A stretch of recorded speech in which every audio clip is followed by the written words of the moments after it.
একটা active volcano আছে, এটা হচ্ছে চিন্তামণি ডিস্ট্রিক্টে। তো সেই চিন্তামণি ডিস্ট্রিক্টে আমরা একটা দিন ডিনার করছিলাম ভলকানিক লেকটা আছে তার পাশে বসে। তো আমরা ডিনার করার পরে যখন বেরোই, মানে এত সুন্দর আকাশটা লাগছিল ওই মাউন্ট বাটুরটাকে নিয়ে, সেইটা দেখে আমার কেন জানি না মনে হলো যে একটা ছবি তুলি এটা। তো আমি তখন, আমার কাছে কোনো ক্যামেরা ছিল না। সেটা হচ্ছে 2017-র কথা বলছি। 2017-র এই এপ্রিল মে মাস নাগাদ, বা একটু জুলাই হবে, সরি জুলাই আগস্ট হবে। তো তখন ওই ফোনে আমার হুয়াওয়ের একটা ফোন ছিল। এবং হুয়াওয়ে ফোনে আমি জানতাম যে কিভাবে লং এক্সপোজার করা যায় ম্যানুয়াল মোডে। তো সেই সময় একটা ম্যানুয়াল মোডে আমি একটা ছবি তুলি, এবং 30 সেকেন্ড এক্সপোজার দিয়ে ওই ক্যামেরাতেই, ফোনের ক্যামেরাতেই। এবং ছবিটা ওঠার পরে আমি দেখি যে মানে মিল্কি ওয়ে একটা হিন্টস দেখা যাচ্ছে। তো সেইভাবেই আমার মানে ফার্স্ট আর কি মিল্কি ওয়ে তোলা বা ছবি তোলারও ইন্টারেস্টটা ওইখান থেকে তৈরি হয়। তো তারপরে 2017টা ফোনেতেই তুলেছি। কিছুদিন তোলার পরে আলটিমেটলি বুঝতে পারলাম যে, কয়েকজনের সঙ্গে ডিসকাস করার পরে বুঝতে পারলাম যে ফোনেতে করা সম্ভব না। যদি সিরিয়াসলি করতে হয় তাহলে একটা ক্যামেরা কিনতে হবে, এবং সেটা ফুল ফ্রেম হলে অ্যাস্ট্রো ফটোগ্রাফির জন্য বেস্ট। তো সেখানে আমি 2018 ফার্স্ট জানুয়ারিতে ফার্স্ট ক্যামেরা কিনি, এবং সেই ক্যামেরাটা হচ্ছে সনি আলফা 7 Mark II। দিয়ে সেখান দিয়েই শুরু। আর এখন উপস্থিত আমার কাছে দুটো ক্যামেরা আছে, একটা সনি আলফা 7 R3, আর একটা হচ্ছে Sony alpha 7 III Mark III যেটা। আর পার্টিকুলারলি অ্যাস্ট্রো ফটোগ্রাফির জন্য আমি একটু ওয়াইড অ্যাঙ্গেল লেন্স ইউজ করি, ওয়াইডার অ্যাপারচারে। একটা হচ্ছে 15 mm লাওয়া f2 লেন্স, যেটা মানে one of the best lens astro ফটোগ্রাফির জন্য। তাছাড়া আরেকটা আমার আছে সিগমা 1424 f2.8 লেন্স। তো এই দুটো লেন্স দিয়ে মোস্টলি আমি করি, অ্যাস্ট্রো ফটোগ্রাফি করি। আর কখনো কখনো কি হয়, আমি যদি কোনো ক্লোজ আপ স্টার ট্রেল তুলতে চাই, মানে জাস্ট কাঞ্চনজঙ্ঘার উপরে বা কোনো হিমালয়ের উপরে পাহাড়ের সাথে স্টার ট্রেল তুলে যাই, তখন আমি আমার 2470 f2.8 যে সনি জিএম লেন্সটা আছে সেই লেন্সটা ইউজ করি। আর এইভাবেই আমার ফটোগ্রাফি শুরু। তা আমরা কি দাদা এবারে শুরু করবো লাইভে? হ্যাঁ, অনেকে এসছেন, এখন বেশি আসেনি। হ্যাঁ, তো তুমি শুরু করো। তার আগে আমি বলে যে সেটা হচ্ছে কি, আজকে আমরা এটা বাদ করবো, সেভাবেই ডিজাইন করেছে যে অ্যাস্ট্রো ফটোগ্রাফি কি করে পাওয়া যায়, কোথায় পাওয়া যায়, আর এটা কি করে তুলতে হয়। কারণ আমরা যা কিছুই ফটোগ্রাফি শিখতে যাই, তো সেটা আমাদের থাকে যে আমরা এটা শিখে কি করে অ্যাপ্লাই করি, সেটাই সবচেয়ে বড় জিনিস।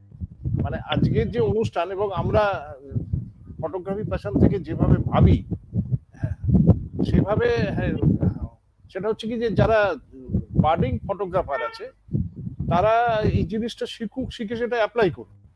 এবং হ্যাঁ, এটা তো ডেফিনেটলি এটা ভীষণ ইন্সপায়ারিং একটা ব্যাপার হবে, তাহলে খুবই ভালো ব্যাপার হবে। কোনো মেম্বার আমাদের বলেছেন যে একটু হীরকদাকে ধরে যদি কাছাকাছি কোথাও গিয়ে তোলা যায়, তো সেটা ডেফিনেটলি আমি সবসময় ওপেন করি। দেবাশিস সেন একটু বলেছে যে আরেকবার লেন্স দুটো বলুন। আচ্ছা, আমি যে দুটো লেন্স ইউজ করি, যেটা আমার একটা হচ্ছে প্রাইম লেন্স ইউজ করি, সেটা লাওয়া 15mm f2 লেন্স।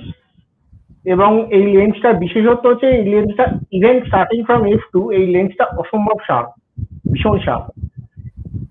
এটা একটা। আর একটা হচ্ছে আমার একটা জুম লেন্স আছে, এটা হচ্ছে 1424 f2.8 সিগমা আর্ট সিরিজ। এই সিগমা আর্ট সিরিজের লেন্সটাও মানে ইকুয়ালি ভালো, ভীষণই ভালো, মানে sharp, corner to corner sharpness. কিন্তু হ্যাঁ, এটা f2.8, সেই জন্য একটু লাইট কম ঢোকে তুলনামূলক ওই লাভারটা থেকে। আর কিছু কিছু সময় আমি স্টার ট্রেল তুলি, কিছু ক্লোজ আপ স্টার ট্রেলও তুলি। মানে একদম মানে কাঞ্চনজঙ্ঘার উপরে একটা আমার স্টার ট্রেল আছে, বা আমার কিছু ছবিটা আছে, পেলিং এর কিছু তোলা ছবি আছে, বা আমার লাচুং এর একটা ছবি আছে, যেগুলো নিয়ে আমার 2470 যেটা আছে, যেটা আমার main travel lens 2470 GM f2.8, ওই লেন্সটা দিয়েও আমি কখনো কখনো তুলি। তবে হ্যাঁ, অ্যাস্ট্রো ফটোগ্রাফি অবশ্যই সবসময় মানে উইদাউট লং এক্সপোজার করা সম্ভব নয়। সেই জন্য এক মানে এই লেন্স দুটো ছাড়া একটা যেটা আছে আমার একটা মানে দুটো দুটো ক্যামেরা বডির জন্য আমার দুটো খুব স্টাডি ট্রাইপড আছে। একটা হচ্ছে বেনরোর আর একটা ম্যানফ্রোটো। মিউট হয়ে গেছে। না, আমার থেকে মিউট হয়নি দাদা। ঠিক আছে হ্যাঁ। আমি কি যেগুলো বললাম শোনা গেছিল কি? মাঝে মাঝে কিছুটা ইয়ে হয়ে গেছে, মানে আমি কিছু যদি interrupted হয়ে গেছে। মানে কিছু ঠিক মিস আছে। করলে সেটা আমি তাহলে আবার করে বলতে পারি, কিছু যদি ইয়ে থাকে। বলো। সেটাই আর কি, মানে আমার বেসিক্যালি দুটো লেন্স আমি ইউজ করি মেন ওয়াইড অ্যাঙ্গেলে অ্যাস্ট্রো ল্যান্ডস্কেপ তোলার জন্য। আর সেটা হচ্ছে একটা হচ্ছে লাওয়া 15mm f2 লেন্স, যেটা ভীষণই ভালো আর কি, ভীষণ কর্নার টু কর্নার শার্পনেস, এবং f2তেই এটা শার্প। এটা একটা লেন্স আছে। আর একটা আছে আমার sigma 14-24 f2.8 sigma art series, এটা আর্ট সিরিজের লেন্স। এই দুটো লেন্স, তো এই দুটো দিয়ে মোস্টলি আমি আমার ল্যান্ডস্কেপে অ্যাস্ট্রো ল্যান্ডস্কেপ যেগুলো হয়, মিল্কি ওয়ে ল্যান্ডস্কেপ, বা আমি যে প্যানোরামা গুলো করি সেই প্যানোরামা গুলো এই দুটো লেন্সের কোনো একটা দিয়ে করি। আর সাথে আমি কখনো কখনো স্টার ট্রেলের জন্য, পার্টিকুলারলি স্টার ট্রেলের জন্য একটু ক্লোজ আপ সার্জারি করতে গেলে তখন আমার সনির যে জিএম লেন্সটা আছে 2470, সেইটা ইউজ করি, 2470 f2.8।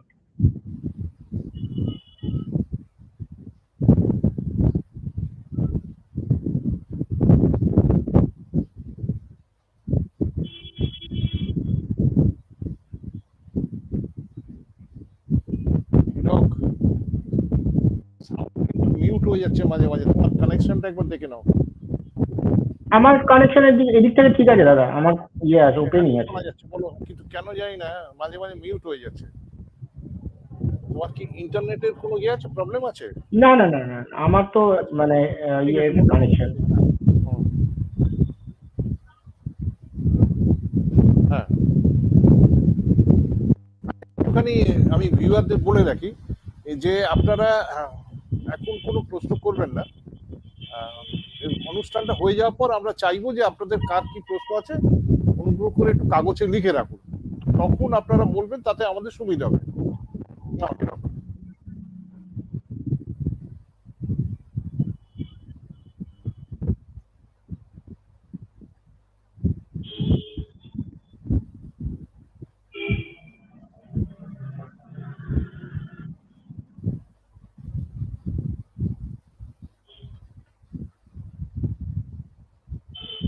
হিরক বলো। হ্যাঁ, তো সেটাই হচ্ছে ব্যাপার। তারপরে আমরা কি এবার প্রেজেন্টেশনটা করব নাকি আরো কিছু জেনারেল ডিসকাশন করব? আরম্ভ করো, কি আছে না আছে। ওকে, হ্যাঁ হ্যাঁ, ঠিক আছে। তো আজকে আমরা এই প্রেজেন্টেশনটা দিয়ে শুরু করছি। আহ,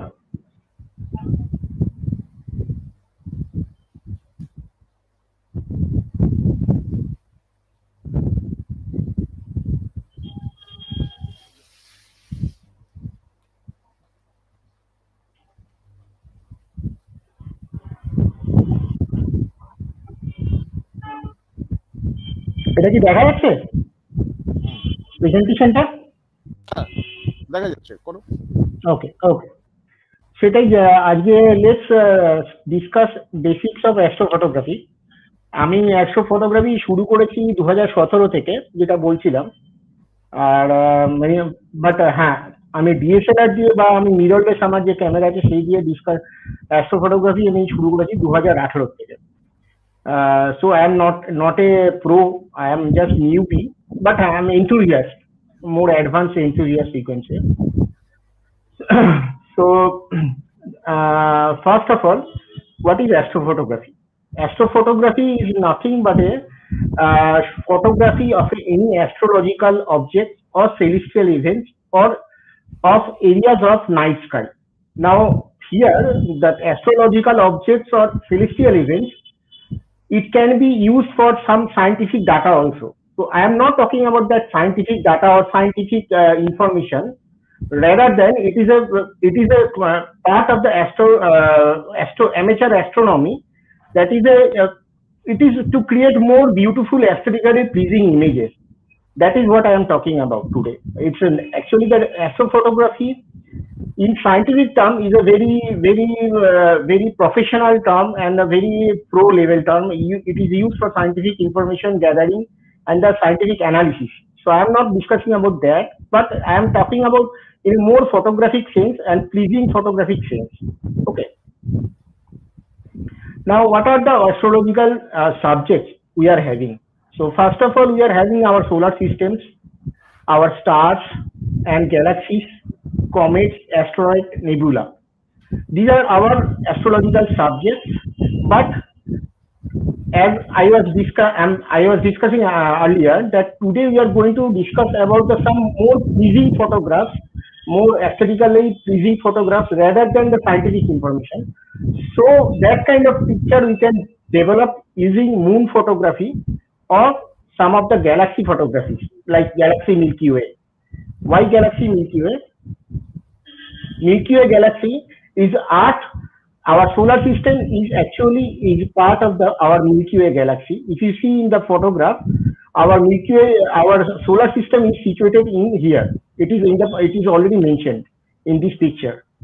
Now, this is a Milky Way galaxy, is a spiral galaxy with 100 light years diameter, and our solar system is from the core of this Milky Way. It is around 25,000 light years away. Now imagine 1 light year is actually this huge amount of kilometers. So actually, so it is a very far from our naked eye. We cannot just travel to that. But yes, on the visually when we are seeing from our Earth, we can see this kind of structure of Milky Way. And when we are creating the picture, that's why it is coming most of one linear and elliptical picture, not a circular picture. Okay, because we are seeing from the section. Now, how to watch Milky Way galaxy from Earth? Now, Milky Way is actually as we are part of the Milky Way galaxy. It is believed that we should think that we can see it from any time of the year, right? But it is not like that. If we want to observe Milky Way, there is a certain constant for our northern hemisphere people, and there is a certain constant for southern hemisphere people. Okay, now mostly in general, if I say Milky Way is observable from the southern sky. It starts from southeastern part to southwestern part, depending on which month and which part of the Earth you are locating. Okay. Now again, Milky Way for our northern hemisphere like India, or if you are talking about some European country, Middle East country, or even if you are talking about USA, these are the countries where we are from the northern hemisphere, right? So from the northern hemisphere, the Milky Way season starts from February until November, you can say. And in the southern hemisphere, the Milky Way starts from March to August. So from the southern hemisphere, you can see in a more limited time for this Milky Way. Okay. Now, as I said you that Milky Way we can see in particular time, like from the northern hemisphere from February until the November, early November or end of October, and from the southern hemisphere it is from March to August. Okay. Now accordingly, and it is observable in the mostly southern sky, not in the northern sky. So just take a note that every time you go outdoors and if you want to see the Milky Way, always you have to look for the southern sky, and you have to imagine which month, you have to calculate which month you are. Okay, this is the basic information. মানে বিষয়টা কি দাঁড়াচ্ছে hero, মানে কোন সময়তে কোন জায়গাতে এই ছবিটা তোলা যাবে, তাই তো? ওকে, হ্যাঁ, বেসিক্যালি আমি আরেকটু ডিটেইল আরেকটু ভেঙে বলছি। সেটা হচ্ছে যে সাপোজ আমি নর্দার্ন হেমিস্ফিয়ারে বলছি ফেব্রুয়ারি থেকে নভেম্বর, তাই তো? এটা কিন্তু ইট ইজ নট নেসেসারি যে ফেব্রুয়ারি থেকে নভেম্বরে একই সময়, সবসময় আমরা একই সময় মিল্কি ওয়ে পাবো। আমরা যদি ফেব্রুয়ারিতে, if you want to observe Milky Way in the month of February, then we have to wake up around 3 o'clock in the morning. 3 a.m. we should go out and see the sky. Whereas if you want to see the Milky Way in the month of October or November, it is just right after the sunset. You have to look for southern sky. So basically, in every month there is a gap of 2.5 hours. 2 hours. It is just moving forward. Like if it is in November, it is 3 a.m. in the morning. In March, it will be 1 a.m. In April, it will be 11 p.m. Like this. Okay. So by this way, until the end of October and early November, to some extent, if it is a new moon position that time, new moon phase, then we can see the Milky Way in the southern sky. New moon মানে কি? প্রতিপদের চাঁদ যেটা, সেটা new moon? Sorry? New moon মানে কি প্রতিপদের চাঁদ, মানে ঈদের যে চাঁদটা শুরু হয় ঠিক? হ্যাঁ, মানে নিউ মুন মানে হচ্ছে আমাবস্যা বেসিক্যালি। আমাবস্যার এক সপ্তাহ আগে বা এক সপ্তাহ পরেতে আকাশটা সব থেকে অন্ধকার থাকে এবং সেই জন্য আমরা তারাগুলো সব থেকে ভালোভাবে পরিষ্কার দেখতে পাই। ওকে, তারপরে ওটাও জানা দরকার যে অমাবস্যার সময় এই ছবিটা ভালো উঠবে। হ্যাঁ, আমি সেটা পরে বলছিলাম আর কি, আমি আসছিলাম, আমার স্লাইড আছে ওটার উপরে। তো বেসিক্যালি আমি আমার এই পার্টটা বোঝা গেছে তো। আর একটা জিনিস বলতে হবে, সেটা হচ্ছে যে সাপোজ আমি যখন বলছি যে ফেব্রুয়ারি মাসে মিল্কি ওয়ে 3 AM এ স্টার্ট হবে, মানে দেখা যাবে মিল্কি ওয়ে, দেখা যাবে মানে কিন্তু মিল্কি ওয়ে কোরের কথা বলছি, ঠিক আছে? মিল্কি ওয়ে সবসময় আকাশে আছে, কখনো সেটা নর্দার্ন টেলটা দেখা যায়, কখনো পুরো কোরটা দেখা যায়। আমি এই কোরটার কথা বলছি, মিল্কি ওয়ে কোরটা। And the core is visible. If it is visible in the 3 AM, then it is starting from the southeastern corner. It is around 120-130 degree তে আপনাদেরকে দেখতে হবে after 3 AM. And simultaneously যখন আমি ইয়েতে দেখবো, মানে it is starting from southeast corner, it is ending in southwest corner. Okay. Now যখন আমি মিল্কি ওয়েটা মানে অক্টোবরে দেখবো, তখন it is emerging from the southern corner and immediately it is going setting down in southwestern part. এটা বোঝা গেল কি? রাইট, বোঝা গেল মানে কি, আমরা তো শুনলাম, কিন্তু এগুলো যতক্ষণ হাতে কলমে না করা হচ্ছে ততক্ষণ অবশ্যই এগুলো প্র্যাকটিক্যাল না করতে করা সম্ভব না, মানে করতে করতে করতে করতে এই আইডিয়াটা ডেভেলপ হয়। এই যেমন ফিজিক্স ল্যাবে ভার্নিয়ার কনস্ট্যান্ট বার করা। হ্যাঁ, আমার নিজের এটা এক্সপিরিয়েন্স আছে দাদা। মানে আমি যখন first year Milky Way, first season Milky Way shoot করছি, আমি যেটা বলছিলাম যে বালিতে আমি মিল্কি ওয়ে পেয়ে যাই, লাকিলি পেয়ে যাই, ফোনেতেই পেয়ে যাই। তারপরে কি হয়, আমি এক্সাইটেড হয়ে অলমোস্ট প্রতি অল্টারনেটিভ রাতে আমি বেরোতাম ফটোগ্রাফি করার জন্য, মিল্কি ওয়ে তোলার জন্য।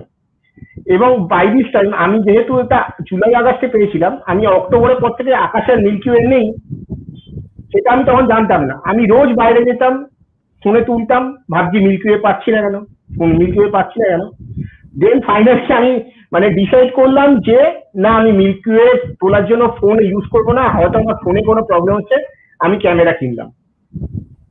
এই ইনফরমেশনটা আমি অনেক পরে পেয়েছি, পরে বুঝতে পেরেছি, মানে যখন আমি লিটারেচার স্টাডি করার পরে বুঝেছি যে মিল্কি ওয়েটা অ্যাকচুয়ালি ওই উইন্টার টাইমে আমরা মিল্কি ওয়ে দেখতে পাই না আকাশে, সেটা আমি অনেক পরে বুঝেছি। ঠিক আছে, এই জন্যই প্র্যাকটিক্যাল করাটা একদম তোমার সাথে এগ্রি দাদা, প্র্যাকটিক্যাল করাটা ভীষণ জরুরি। তাহলে মানে উইন্টারে গেলে শুধু স্টারটেল তোলা যাবে? হ্যাঁ, উইন্টারে স্টারটেলটা সব থেকে ভালো ওঠে, মানে কারণ তখন আর আকাশে কোনো ডিস্টারবেন্স থাকে না এবং রাতের আকাশ মোস্টলি তখন শীতকালে আকাশটা খুব পরিষ্কার থাকে। কিন্তু একটু কাঁপতে কাঁপতে যেতে হয় এই আর কি ছবিটা তোলার জন্য। হ্যাঁ, সে তো বটেই, মানে এরকম কত অনেক এক্সপিরিয়েন্স আছে, পরে ডিসকাস করা যেতে পারে আমার। হ্যাঁ, ওকে, ঠিক আছে। এবারে আমি তো প্রথমে বললাম যে মিল্কি ওয়ে কোন দিক থেকে দেখা যায়, কোন সময় দেখা যায়, কোন মাসে দেখা যায়। কিন্তু নেক্সট প্রশ্ন অবশ্যই আসে, তাহলে কি আমি কলকাতা থেকে দেখতে পাবো? এবার পয়েন্টটা হচ্ছে যে এই আকাশটা কত লাইট পলিউটেড আছে সেটার উপরে ডিপেন্ড করে। সেটার জন্য একটা স্কেলিং আছে, সেটা হচ্ছে এই ডান দিকে ছবিটা দেখলে বুঝতে পারবেন। সেটা হচ্ছে, এটাকে বলে bottle scale of light pollution. ঠিক আছে, মানে এই ওয়ান হচ্ছে মানে অ্যাবসলিউটলি কোনো পলিউশন নেই, লাইট মানে নাই, আকাশের তারা সব থেকে পরিষ্কার দেখা যাবে, ঠিক আছে। Night sky will the best time এই লোকেশন গুলোতে। যেমন ধরুন আমাদের এখানে লাদাখ বা স্পিতিতে মানে we can access this places, বা কিছু কিছু ক্ষেত্রে সিকিমের কিছু জায়গা আছে যেখানে মানে ক্লাস 1 দেখা যায়। বা আমরা সান্দাকপুর ট্রেকে যদি যাই, সান্দাকপুর ট্রেকে গেছে মোটামুটি সমস্ত ফটোগ্রাফাররাই, মানে আমার সমস্ত আমি আমি শিওর মানে বাঙালিরা সান্দাকপুর যায়নি এরকম সংখ্যা খুব কম আছে। সান্দাকপুর থেকে যখন আমরা ফালুটের দিকে যাচ্ছি সেই জায়গাগুলো ওই পার্টিকুলার কয়েকটা পয়েন্ট আছে যেগুলো একদম ক্লাস 1, ঠিক আছে। এবার আমরা যখন শহরের দিকে আস্তে আস্তে আসি তখন ওটা হয়ে যায় ক্লাস 9। এই ক্লাস 7 থেকে ক্লাস 9-এ বেসিক্যালি যেটা কলকাতা বা যে কোনো মেট্রোপলিটন সিটির লাইট, সেটাটাই মিল্কি ওয়ে দেখা খুব মুশকিল। দেখা যাবে না এরকম নয়, কিন্তু সেটার একটা প্রসিডিওর হচ্ছে একটু অ্যাডভান্স ফটোগ্রাফি করতে হয়, মানে বেসিক ফটোগ্রাফি বা হিউম্যান আইতে এটা অবজারভেবল হবে না, চোখে দেখা যাবে না, চোখে দেখা যাবে। তাহলে ক্লাস হ্যাঁ 10-এ উঠে গেলে আর কিছুই দেখা যাবে না? না, ক্লাস 10 বলে নেই দাদা, মানে ক্লাস 9 অব্দি আছে। মানে ওই ক্লাস 10 মানে আমরা উঠে গেছি আর কি।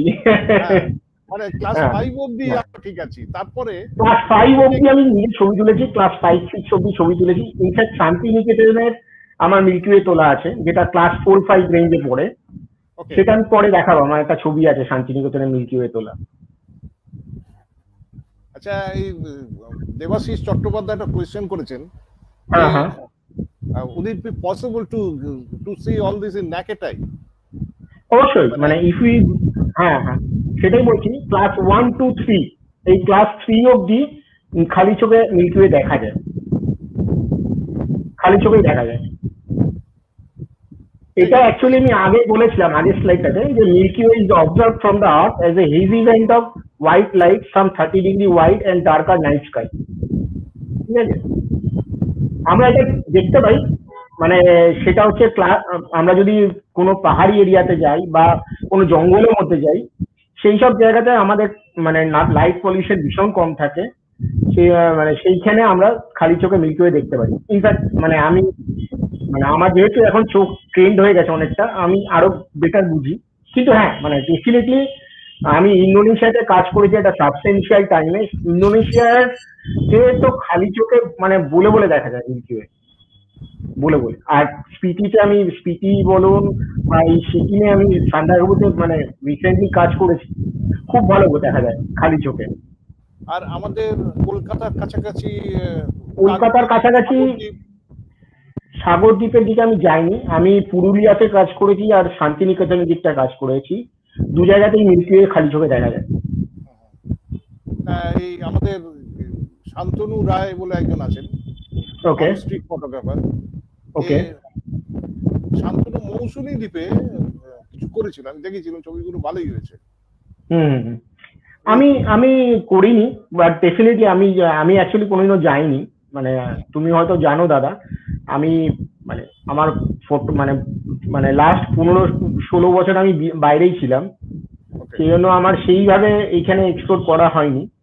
কিন্তু ডেফিনেটলি মানে আমি পুরুলিয়াতে গেছি, নিজে গেছি এবং 2-3 বার ছবি তুলেছি, আমি জানি ওখানে পাওয়া যায়। আমি মৌসুমীতে যাই না, সেখানে যদি লাইট পলিউশন কম হয় এবং যদি সাউথ ফেসিং হয় ডেফিনেটলি দেখা যাবে শিওরলি।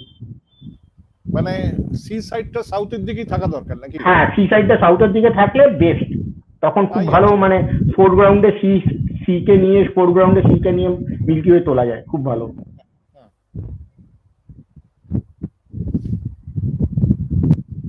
আচ্ছা, মৈনাক কর্মকার জিজ্ঞেস করেছে যে যোশী মঠের কাছাকাছি কি সেপ্টেম্বরে দেখা যেতে পারে?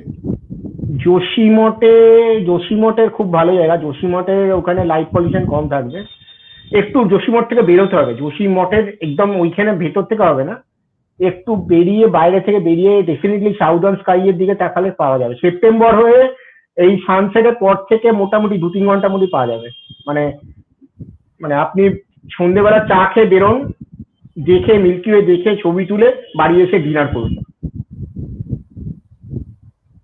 ওকে, নাও তুমি তোমার জায়গায় আবার ফিরে যাও। হ্যাঁ হ্যাঁ ঠিক আছে, ওকে। এবারে মানে আমি যে ম্যানুয়ালি কথাগুলো বললাম যে সাউদার্ন স্কাইকে দেখা যায়, এই সময় দেখা যায়, এবং এই মাসের এই সময় দেখা যায়। এই সমস্ত গুলো যদি মানে কেউ নোট করতে অসুবিধা হয়, তাহলে কিছু সফটওয়্যার আছে যেগুলো আমাদেরকে হেল্প করে। আমাদের ফোনেতেই ইনস্টল হয়ে যাবে, যে কোনো অ্যান্ড্রয়েড ফোন বা আইফোনে ইনস্টল হয়ে যাবে। সেই সফটওয়্যার গুলো হচ্ছে ফটোপিলস বা ফটোগ্রাফার্স কম্পানিয়ন, আর স্টার ওয়ার্কস, টেলেরিয়াম, এগুলো একটু অ্যাডভান্স, সেটা আমি পরে আসছি। ফটোপিলস বা ফটোগ্রাফার্স কম্পানিয়ন এই দুটোতে কি আপনাকে দেখাবে যে পরিষ্কার মিল্কি ওয়ে কটার সময় উঠবে, কোন অ্যাঙ্গেলে উঠবে, এবং সেটার কি থাকবে, মানে কোন এবং কোন অল্টিটিউডে উঠবে। ঠিক আছে, আপনার লোকেশন, আপনি যখন ফোনে ওই সফটওয়্যারটা ইউজ করবেন তখনই অটোমেটিক্যালি আপনার জিপিএস এর কোঅর্ডিনেট নিয়ে ওটার রেফারেন্সে আপনাকে বলবে। So it is a very accurate information, you can trust solely on it, মানে 100% অ্যাকুরেট হবে ওটা। ঠিক আছে, মানে একদম যদি ইনিশিয়াল স্টেজে, বিগিনার স্টেজে এটা ভীষণই হেল্পফুল এই ইনফরমেশন। আর স্টার ওয়ার্ক 2 বা স্টেডিয়াম এগুলো হচ্ছে ডিপ স্কাই করতে লাগে বা স্টার ট্রেল করতে এটা খুব কাজে দেয়, সেটা আমি আসছি পরে। ঠিক আছে, ওকে। এবার আমি যে বটল স্কেলটা বলছিলাম, মানে যে কি ডিফারেন্স হয়ে যায় ক্লাস 1 থেকে ক্লাস 4-5 গিয়ে বা 6 অব্দি গিয়ে, সেটা একটা এক্সাম্পল আমি দেখাচ্ছি আপনাদেরকে। সেটা হচ্ছে যে এই যে ফার্স্ট বাঁ দিকের ছবিটা, এটা আমি জাস্ট আমার লাস্ট ট্রিপে তুলেছি, মানে এপ্রিল মাসের ট্রিপেতে। সেটা হচ্ছে পিন ভ্যালিতে, স্পিচিতে যে পিন ভ্যালি আছে সেইখানে তোলা। এটা বটল স্কেল 1-2, মানে অ্যাবসলুটলি ডার্ক, এবং মিল্কি ওয়ে জাস্ট মানে ভিজিবলি চোখের সামনে আর কি দেখা যায়, পুরো গনগন করে। মানে আপনার, মানে আপনি পুরো মিল্কি ওয়েটা দেখতে পারেন, পুরো ফুল আর্টটা মিল্কি ওয়েটাতে পুরো যে আর্টটা আছে সেটা পুরোটা দেখা যায় খালি চোখে। ঠিক আছে, সেইখানে একটা তোলা। এবং এটা হচ্ছে যে সিমলার কাছে একটা তোলা, এটা আমি তুলেছিলাম হচ্ছে, আমি তখন তীর্থান ভ্যালি ট্রিপে গেছিলাম, তীর্থান ভ্যালি ওই দিকটাতে। সেইখানে সিমলা থেকে ফেরার আগে, মানে একদিন ফেরার সময় সিমলাতে ইয়ে করেছিলাম, স্টপ নিয়েছিলাম, তখন তোলা। এই সিমলা থেকে একটু বেরিয়ে গিয়ে তুলেছিলাম। সেটা হচ্ছে যে বটল স্কেল এটা 3-4 বলতে, মানে আপনি নিয়ে চলে বুঝতে পারছেন, ছবি দুটো দেখলেই বোঝা যাবে যে কতটা ডিফারেন্স হয়ে যায়। যে বটল স্কেল 1 মানে যেটা একদম বেস্ট ডার্ক লোকেশন, সেইখানের সঙ্গে লাইট পলিশড এরিয়াতে কিরকম হয়। ঠিক আছে, হ্যাঁ। এবারে আসি যে আমরা তো মিল্কি ওয়ে দেখতে কেমন, কোথায় দেখবো, কিভাবে দেখবো, সেটা শিখলাম। এবারে ছবিটা তুলতে গেলে আমাদের কি কি করতে হবে। তো বেসিক্যালি আমি সফটওয়্যারটার কথা আগেই বলেছি, এই ফটোপিলস বা photographer company, they are very useful for any beginners. তো সেটা হবে। এবারে যেটা আমাদের সব থেকে আসবে, যে আমাদের ক্যামেরা একটা দরকার, ডিএসএলআর মিররলেস ক্যামেরা। মানে আমি এটা বলছি না যে ফুল ফ্রেমই দরকার, মিররলেস। আমি নিজে যেহেতু আমি ফোনে তুলেছি, আমি জানি যে মানে আপনি যদি তুলতে চান ফোনও, মানে এখনকার phone very quick, they can do it. আর তাছাড়া মানে আপনি যদি ক্রপ সেন্সারে ক্যামেরা নিয়ে যান তাতেও কোনো অসুবিধা নেই। কিন্তু হ্যাঁ, একটু নয়েজটা একটু বাড়ে, যেহেতু সেন্সারটা ছোট সেই জন্য একটু নয়েজটা বাড়ে, আপনাকে একটু বাম্প করতে হয় আইএসও। সেটা ছাড়া আর কোনো অসুবিধা নেই, তুলতে পারবেন। ঠিক আছে, সেটা আপনি যদি একটা ক্রপ সেন্সার নিয়ে যান বা আপনি যদি একটা ইয়েতে ফুল ফ্রেমে নিয়ে যান, অ্যাস্ট্রো ফটোগ্রাফি করার জন্য বেস্ট লেন্স হচ্ছে, যত ওয়াইডার অ্যাপারচার হবে লেন্স তত ভালো। সাপোজ 1.4, 1.8, f2, 2.8, এইগুলো হচ্ছে বেস্ট লেন্স। 2.8 এর পরে যে f4 লেন্স গুলো আছে, f4 লেন্সে তোলা যায় না, কিট লেন্সে তোলা যায়। আমি তুলেছি কিট লেন্সে, আমি ইয়েতে ইতালিতে কিট লেন্সে আমি মিল্কি ওয়ে তুলেছি এবং ভালো এসেছিল। কিন্তু হ্যাঁ, ডেফিনেটলি সেই ক্লারিটি আসবে না। সেই জন্য আপনি যত ওয়াইড অ্যাঙ্গেলের লেন্স তুলবেন তত আপনার আইএসও কম করতে হবে, বা আপনার এক্সপোজার টাইমটা একটু আপনি অ্যাডজাস্ট করতে পারেন সেটার হিসাবে। তো আপনি ওই মানে you can get the lowest noise possible and get the best output. ঠিক আছে, তারপর আমি একটা এল ব্র্যাকেট লিখেছি। মানে এল ব্র্যাকেটটা বেসিক্যালি একটা, আপনার যে ক্যামেরা বডিটা হয় সেটার একটা কভার করে বেসটাকে, যেটা আপনার ট্রাইপডের সঙ্গে লাগে। সেই এল ব্র্যাকেটটা কেন বলছি স্পেশালি, কারণ এল ব্র্যাকেটটাতে আপনার ক্যামেরাটা রিয়েলি স্টেবল থাকে আপনার ট্রাইপডের সাথে, মানে বেস্ট অপশন আপনার। মানে স্টাডি ট্রাইপডের সঙ্গে যদি আপনি ডিএসএলআর কে লাগিয়ে নেন এল ব্র্যাকেট নিয়ে, ইট উইল নেভার মানে মুভ, নেভার শেক। তো সেটার জন্য ভালো হয়। এবং যখন আমরা এটা পার্টিকুলারলি খুব দরকার পড়ে, যখন আমি প্যানও করব, মানে প্যানো করার সময় তো মাল্টিপল ইমেজ তুলে সেগুলোকে জুড়তে হয় তো প্যানোরামা করার সময়। সেই জন্য ওই যে আমি আস্তে আস্তে টিল্ট করে মুভমেন্ট করে প্রত্যেকটা ট্রাইপডে মুভমেন্ট ক্যামেরাটাকে টিল্ট করে তুলবো, মানে ওভারল্যাপিং রেখে প্রত্যেকটা শটের সাথে, তখন এল ব্রেকারটা আমার খুব সুবিধা হয়। কারণ আমার ওই ক্যামেরা অনেক সময় ভার্টিক্যাল করে তুলতে হয়, অনেক সময় একটু মানে ইয়েতে তুলতে হয়, একটু অ্যাঙ্গেলে, মানে ট্রাইপডটা সবসময় যে মানে হরিজন্টাল ফেস পাবো এরকম নয়, সে তখন এল ব্র্যাকেটটা থাকলে খুব স্টেবল হয়, খুব সুবিধা হয়। আর আরো একটা ব্যাপার আছে যে ক্যামেরার অ্যাক্সিসের সঙ্গে ট্রাইপডের যে অ্যাক্সিসটা থাকছে এইটা ওই এল ব্র্যাকেট সিঙ্ক্রোনাইজ করে, এটাও একটা হ্যাঁ অ্যাডভান্টেজ। এক্স্যাক্ট। হ্যাঁ আমি নিজে এল ব্র্যাকেট ইউজ করিনি কোনোদিনও, কারণ আমি আমি এল ব্র্যাকেট প্রচুরবার অর্ডার করে আমি পাইনি। মানে আমি বিভিন্ন জায়গাতে অর্ডার করেছি, কোনো জায়গা থেকে পাইনি এল ব্র্যাকেট। আমার পার্টিকুলারলি সনি ক্যামেরার জন্য আমি পাইনি। আমি নিকন, আমি শিওর নিকন বা ক্যাননের এখানে ইন্ডিয়াতে প্রচুর অ্যাভেলেবেল, ইন্ডিয়াতে তো পাওয়াই যায় না সনির, মানে অ্যাক্সেসরিজ পাওয়া খুব মুশকিল হচ্ছে আমি দেখছি। তো আমার নেই, কিন্তু হ্যাঁ ডেফিনেটলি এল ব্র্যাকেট যারা ইউজ করেছে বা আমি কিছু ইউটিউব ব্লগারদেরও দেখেছি তারা মানে ইউজ করে, এবং definitely L bracket makes a difference, difference. তারপরে যেটা খুব ইম্পর্টেন্ট পার্ট সেটা হচ্ছে যে একটা রিমোট কন্ট্রোল থাকলে খুব ভালো হয়, বা আপনার ক্যামেরাতে যদি টাইমার থাকে, টাইমার দিয়ে যদি আপনি ছবি তুলতে পারেন সেটা তো হবে আর কি। মানে নট নেসেসারি যে রিমোট কন্ট্রোলই লাগবে, অনেকেই তো কস্ট এফেক্টিভনেসটা একটা ভাবতে হয়, সেই জন্য রিমোট কন্ট্রোল থাকলে বেস্ট। যদি না থাকে আপনার ক্যামেরাতে যদি টাইমার থাকে সেটাতেও হবে। আর ট্রাইপডটা তো আমি আগে থেকে বেশ কয়েকবারই বললাম। এবং কি হয়, রিমোট কন্ট্রোলে পার্টিকুলারলি আমি বলছি, রিমোট কন্ট্রোলে সুবিধা হয় যে আপনার ওই টাইমারটা দিয়ে আপনি ওই মানে ওই এরিয়াটার থেকেই অ্যাড সরে যেতে পারেন, ঠিক আছে? মানে আপনার ডিস্টারবেন্সটা একদমই কমে যায়, সেজন্য আপনার মানে ট্রাইপডটা নড়ার চান্সটা আরো কম থাকে। আচ্ছা, বা যদি আপনি ঋষিকেশ হ্যাঁ বাগচি দাদা, জানতে চেয়েছে অ্যাপটার নামটা আরেকবার বলো প্লিজ। দুটো অ্যাপস আছে খুব ইম্পর্টেন্ট, সেটা হচ্ছে একটা হচ্ছে ফটোপিলস আর একটা ফটোগ্রাফার্স কম্প্যানিয়ন। এই লেখা আছে এই উপরের দিকে একদম ফার্স্ট পয়েন্টটাতে, smartphone with softwares like PhotoPills and photographer's companion. Okay okay, thank you thank you. ঠিক আছে, তো এইটা হলো আমার ফিল্ড ইকুইপমেন্ট। তো এইগুলো থাকলে আমার ছবি তুলতে, আমি ইচ্ছা করলে আমি মিল্কি ওয়ে দেখতে পাবো, ইচ্ছা হলে আমি মিল্কি ওয়ে ছবিও তুলতে পারবো। আর একটা ভীষণ ইম্পর্টেন্ট পার্ট হয়, যেহেতু মানে মিল্কি ওয়ে তোলার জন্য যেটা আগে বলছিলাম যে বটল স্কেল 1-2 এরিয়া সব থেকে ভালো হয়, যত লাইট পলিউশন কম হবে তত ভালো দেখা যাবে। এবারে অনেক অনেক সময় কি হয়, আমরা অনেক ডার্ক নাইট এরিয়াতে কাজ করি, মানে ভীষণ অন্ধকার একদম জায়গা, কোনো লাইট নেই, এরকম জায়গাতে কাজ করতে হয়। সেই জন্য একটা হেডল্যাম্প অলমোস্ট মানে মাস্ট আর কি। মানে অ্যাস্ট্রো ফটোগ্রাফি করতে গেলে হেডল্যাম্প ছাড়া অ্যাস্ট্রো ফটোগ্রাফি করা আপনার ভীষণ রিস্ক হয়ে যায়। মানে পাহাড়ের ধারে কোথায় আপনি কাজ করছেন অন্ধকার এরিয়াতে, বা ইভেন সমুদ্রের ধারে কাজ করছেন হেডল্যাম্প ছাড়া, খুব রিস্কি। তো আমি এটা সাজেস্ট করবো যে আপনি হেডল্যাম্প ইউজ করুন সবসময়, আর একটা সেফটি শু ইউজ করার। মানে কারণ সেফটিটা মানে যেহেতু আমরা একটা ওরকম একটা মানে এরিয়াতে ওরকম সময়ে কাজ করতে যাচ্ছি যেখানে অ্যাভেলেবেল লোকেরা থাকে না, মানে সাধারণ লোকেরা থাকে না, then it is very much important that you keep yourself safe. আমার অনেক সময় হয়েছে লাইফে 3-4 বার হয়েছে আমাকে সাপে তাড়া করেছে।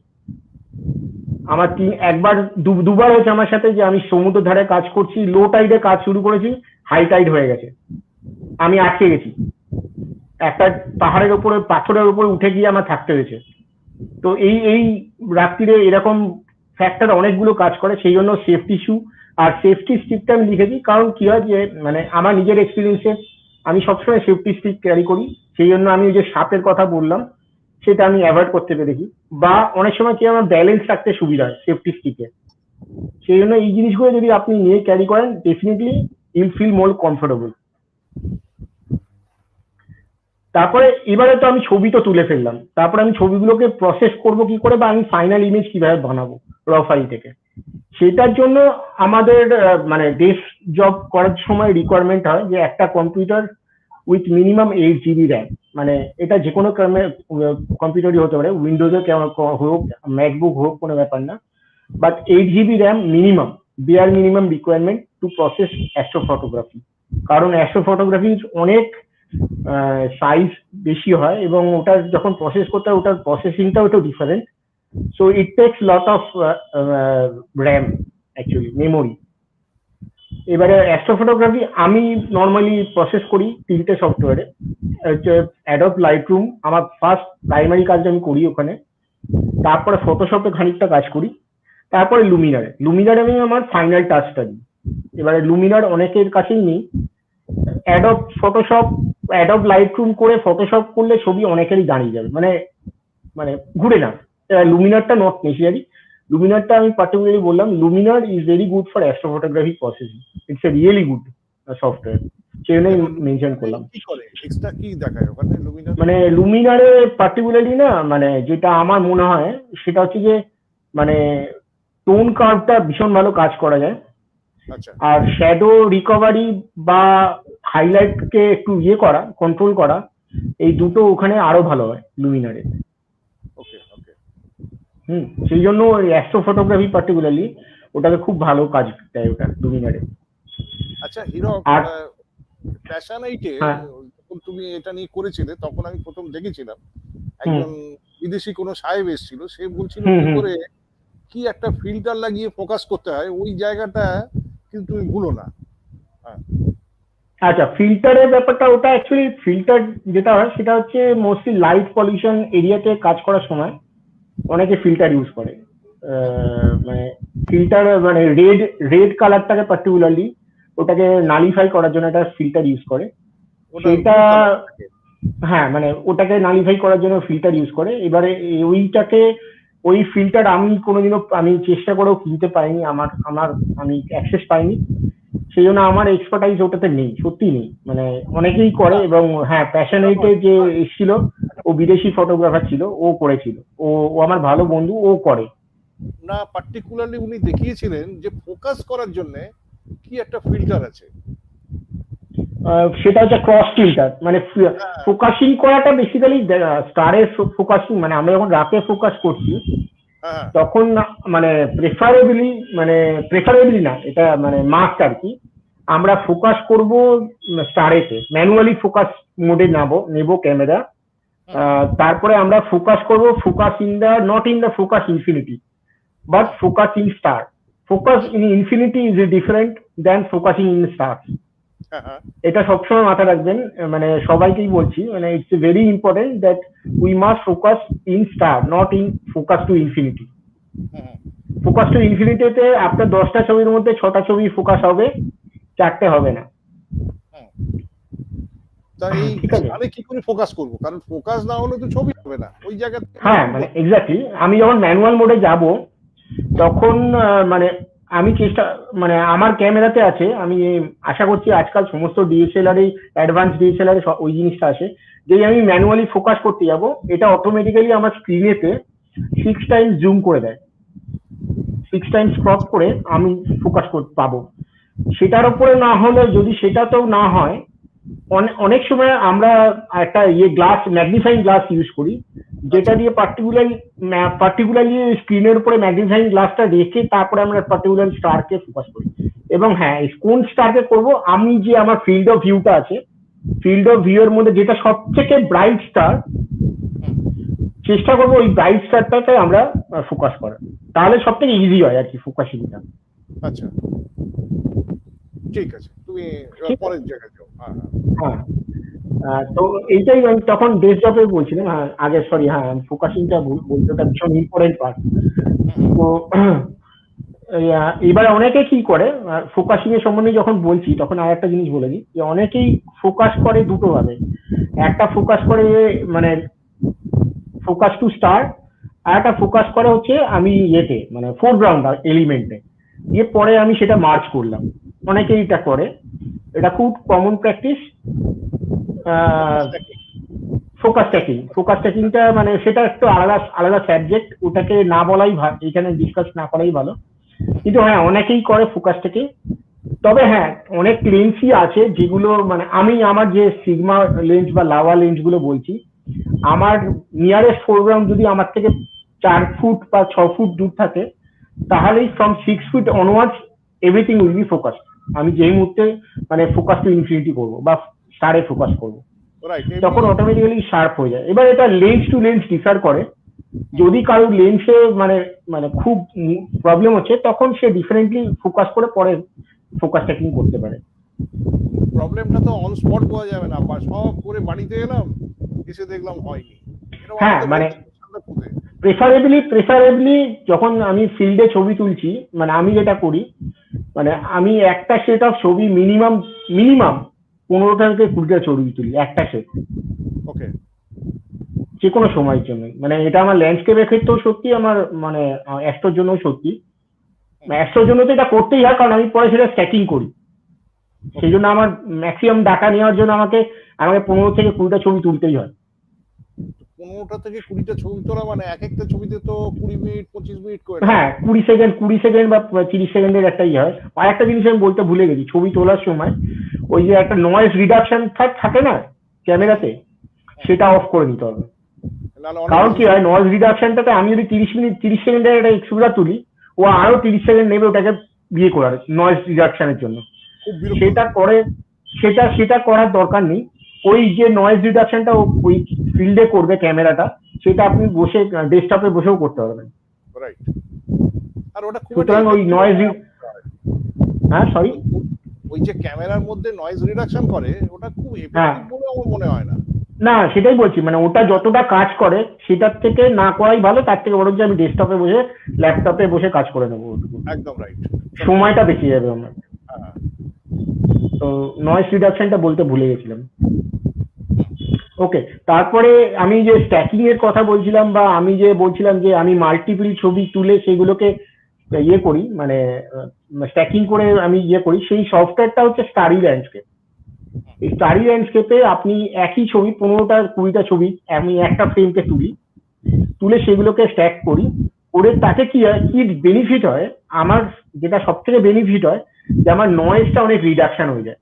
আমি পরে একটা স্লাইডে দেখাবো যে আমি একটা সিঙ্গেল এক্সপোজার ছবি তুলেছি, এক্স্যাক্টলি সেম আমি স্ট্যাকিং করে তুলেছি, দুটোতে কত ডিফারেন্স হয়ে যায় নয়েজে। এবং এটা যখনই আমি প্রিন্ট করতে যাব ছবিতে, তখন আমার এটা পার্থক্য হয়ে যায়। সরি। তারপরে স্টার স্ট্যাক্স আছে। স্টার স্ট্যাক্সটা মোস্টলি আমি ইউজ করি আমার ইয়ের জন্য। আমি ফটোশপে ইয়ে করি না, আমার স্টার ট্রেল তৈরি করি না, আমি স্টার স্ট্যাক্সটা করি। এটা অনেক ইজি এবং এটা ফ্রি সফটওয়্যার, সুতরাং এটা করাই যায় আর কি। স্টার স্ট্যাক্সটা, স্টারি ল্যান্ডস্কেপটা ম্যাকবুক ছাড়া পাবেন না। এটা ম্যাকবুক যাদের নেই তাদের জন্য আরেকটা সফটওয়্যার আছে, সেটা সেটা কিন্তু খুব একটা এফেক্টিভ না, ঠিক আছে।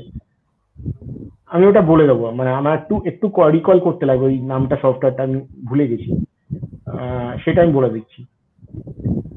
তারপরে ফটোশপে আমরা সবই করতে পারি মোটামুটি, স্ট্যাকিং থেকে শুরু করে আমি স্টার ট্রেল তৈরি করা থেকে শুরু করে ফটোশপে সবই হয় এটা। তারপরে পিটিগ্রি যেটা হচ্ছে, এই পিটিগ্রি এটা পার্টিকুলারলি ইউজ হয় ইয়ের জন্য, প্যানোরামা তৈরির সময়। প্যানোরামা করতে গেলে লাইট রুমও প্যানোরামা করা যায়, কিন্তু লাইট রুমে প্যানোরামা অনেক সময় একটু মিসম্যাচ হয় অনেক সময়। সেই জন্য যদি একটু মানে ফাইন টিউনিং কাজ করতে হয়, প্রফেশনাল লেভেলে কাজ করতে হয়, তাহলে পিটিগুই সফটওয়্যারটা ভীষণ ইম্পর্টেন্ট, ঠিক আছে। এবার আমি একটা ছবি দেখাচ্ছি, সেটা হচ্ছে যে ওই যেটা বলছিলাম যে সিঙ্গেল এক্সপোজার ছবি, একটা এক্সপোজারের ছবি আর একটা স্ট্যাকিং করা ছবি, দুটো পাশাপাশি একই ফ্রেম। আপনারা দেখে বুঝতে পারবেন যে কোনটাতে নয়েজ বেশি, কোনটাতে নয়েজ কম, ঠিক আছে। এবং এইটাতে মানে পার্টিকুলারলি ভীষণ স্ট্যাকিং করাটা ভীষণ ইম্পর্টেন্ট হয়ে যায় যখন আপনি মানে আপনার ফোরগ্রাউন্ড ডার্ক, মানে আপনার ফোরগ্রাউন্ডে কোনো লাইট নেই। এখানে এই ফোরগ্রাউন্ডটাতে অলমোস্ট মানে ডার্ক, কিছু নেই। সুতরাং আমি যদি ওই সময়টাতে যদি স্ট্যাকিং করি, আমার ফোরগ্রাউন্ডে ডিটেলও থাকবে, আমার নয়েজ রিডাকশনও হবে। আপনারা পার্টিকুলারলি যদি ওই ডার্ক আর এই রিভারটা, পিন রিভারটা যদি দেখেন, তাহলে বুঝতে পারবেন যে এই কেন স্ট্যাকিং এ কতটা ক্লিন আসছে। বা এই পাহাড়ের খাঁজগুলো, পাহাড়ের ইয়েগুলো, মানে স্ট্রাকচার গুলো, সেগুলো কত কত ক্লিন আছে। তো এইটার জন্যই আমি বলছিলাম যে স্ট্যাকিং করাটা ভীষণ ইম্পর্টেন্ট। কিন্তু হ্যাঁ, স্ট্যাকিংটা মানে মানে এবং আরেকটা জিনিস আছে, যে যারা পার্টিকুলারলি ক্রপ সেন্সার ইউজ করে, এপিএসসি ক্যামেরা বা মাইক্রো ফোর থার্ড ক্যামেরা, তাদেরকে স্ট্যাকিং করাটা ভীষণ জরুরি, আরো জরুরি হয়ে যায়। কারণ মানে তাদের নর্মালি যে আইএসও 4000 বা 5000 রেঞ্জে আমি যখন ছবি তুলবো, তাতে নয়েজটা অনেক বেশি হয় ওখানে। সেই জন্য ওখানে ট্র্যাকিং করাটা ভীষণ ইম্পর্টেন্ট হয়ে যায়। এবারে মিল্কি ওয়ে ছবি তো নিয়ে আমি মোটামুটি ডিসকাস করে ফেললাম। আর কিছু প্রশ্ন আছে কি এই ব্যাপারে?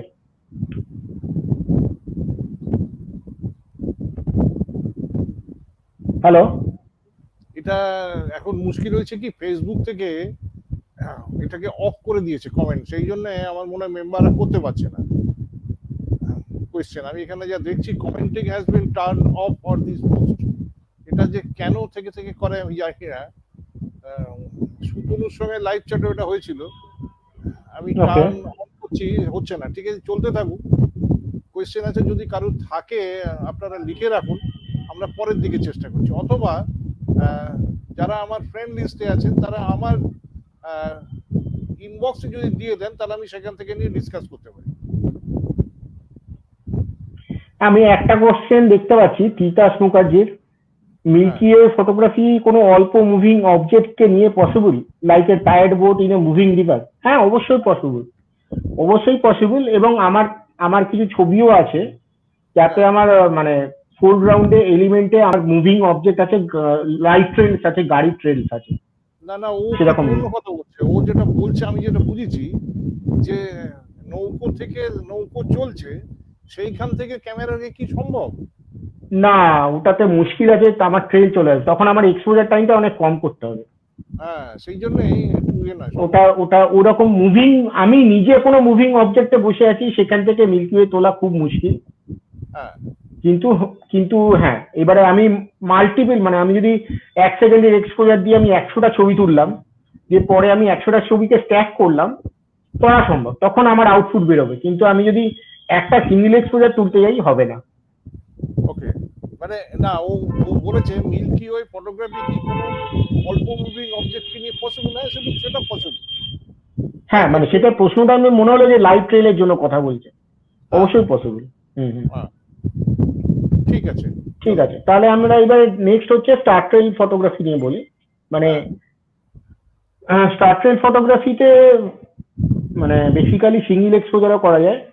স্টার ট্রেল ফটোগ্রাফি আর মিল্কি ওয়ে ফটোগ্রাফির মধ্যে পার্থক্যটা যেটা হচ্ছে, মানে মিল্কি ওয়ে ফটোগ্রাফি যখন আমরা তুলবো, আমাদের প্রাইমারি টার্গেট হওয়া উচিত যে তারার মধ্যে, মানে যেহেতু আমরা লং লং এক্সপোজার তুলছি, মানে এরকম লং এক্সপোজার তুলবো যাতে না তারাতে কোনো মুভমেন্ট দেখা যায়।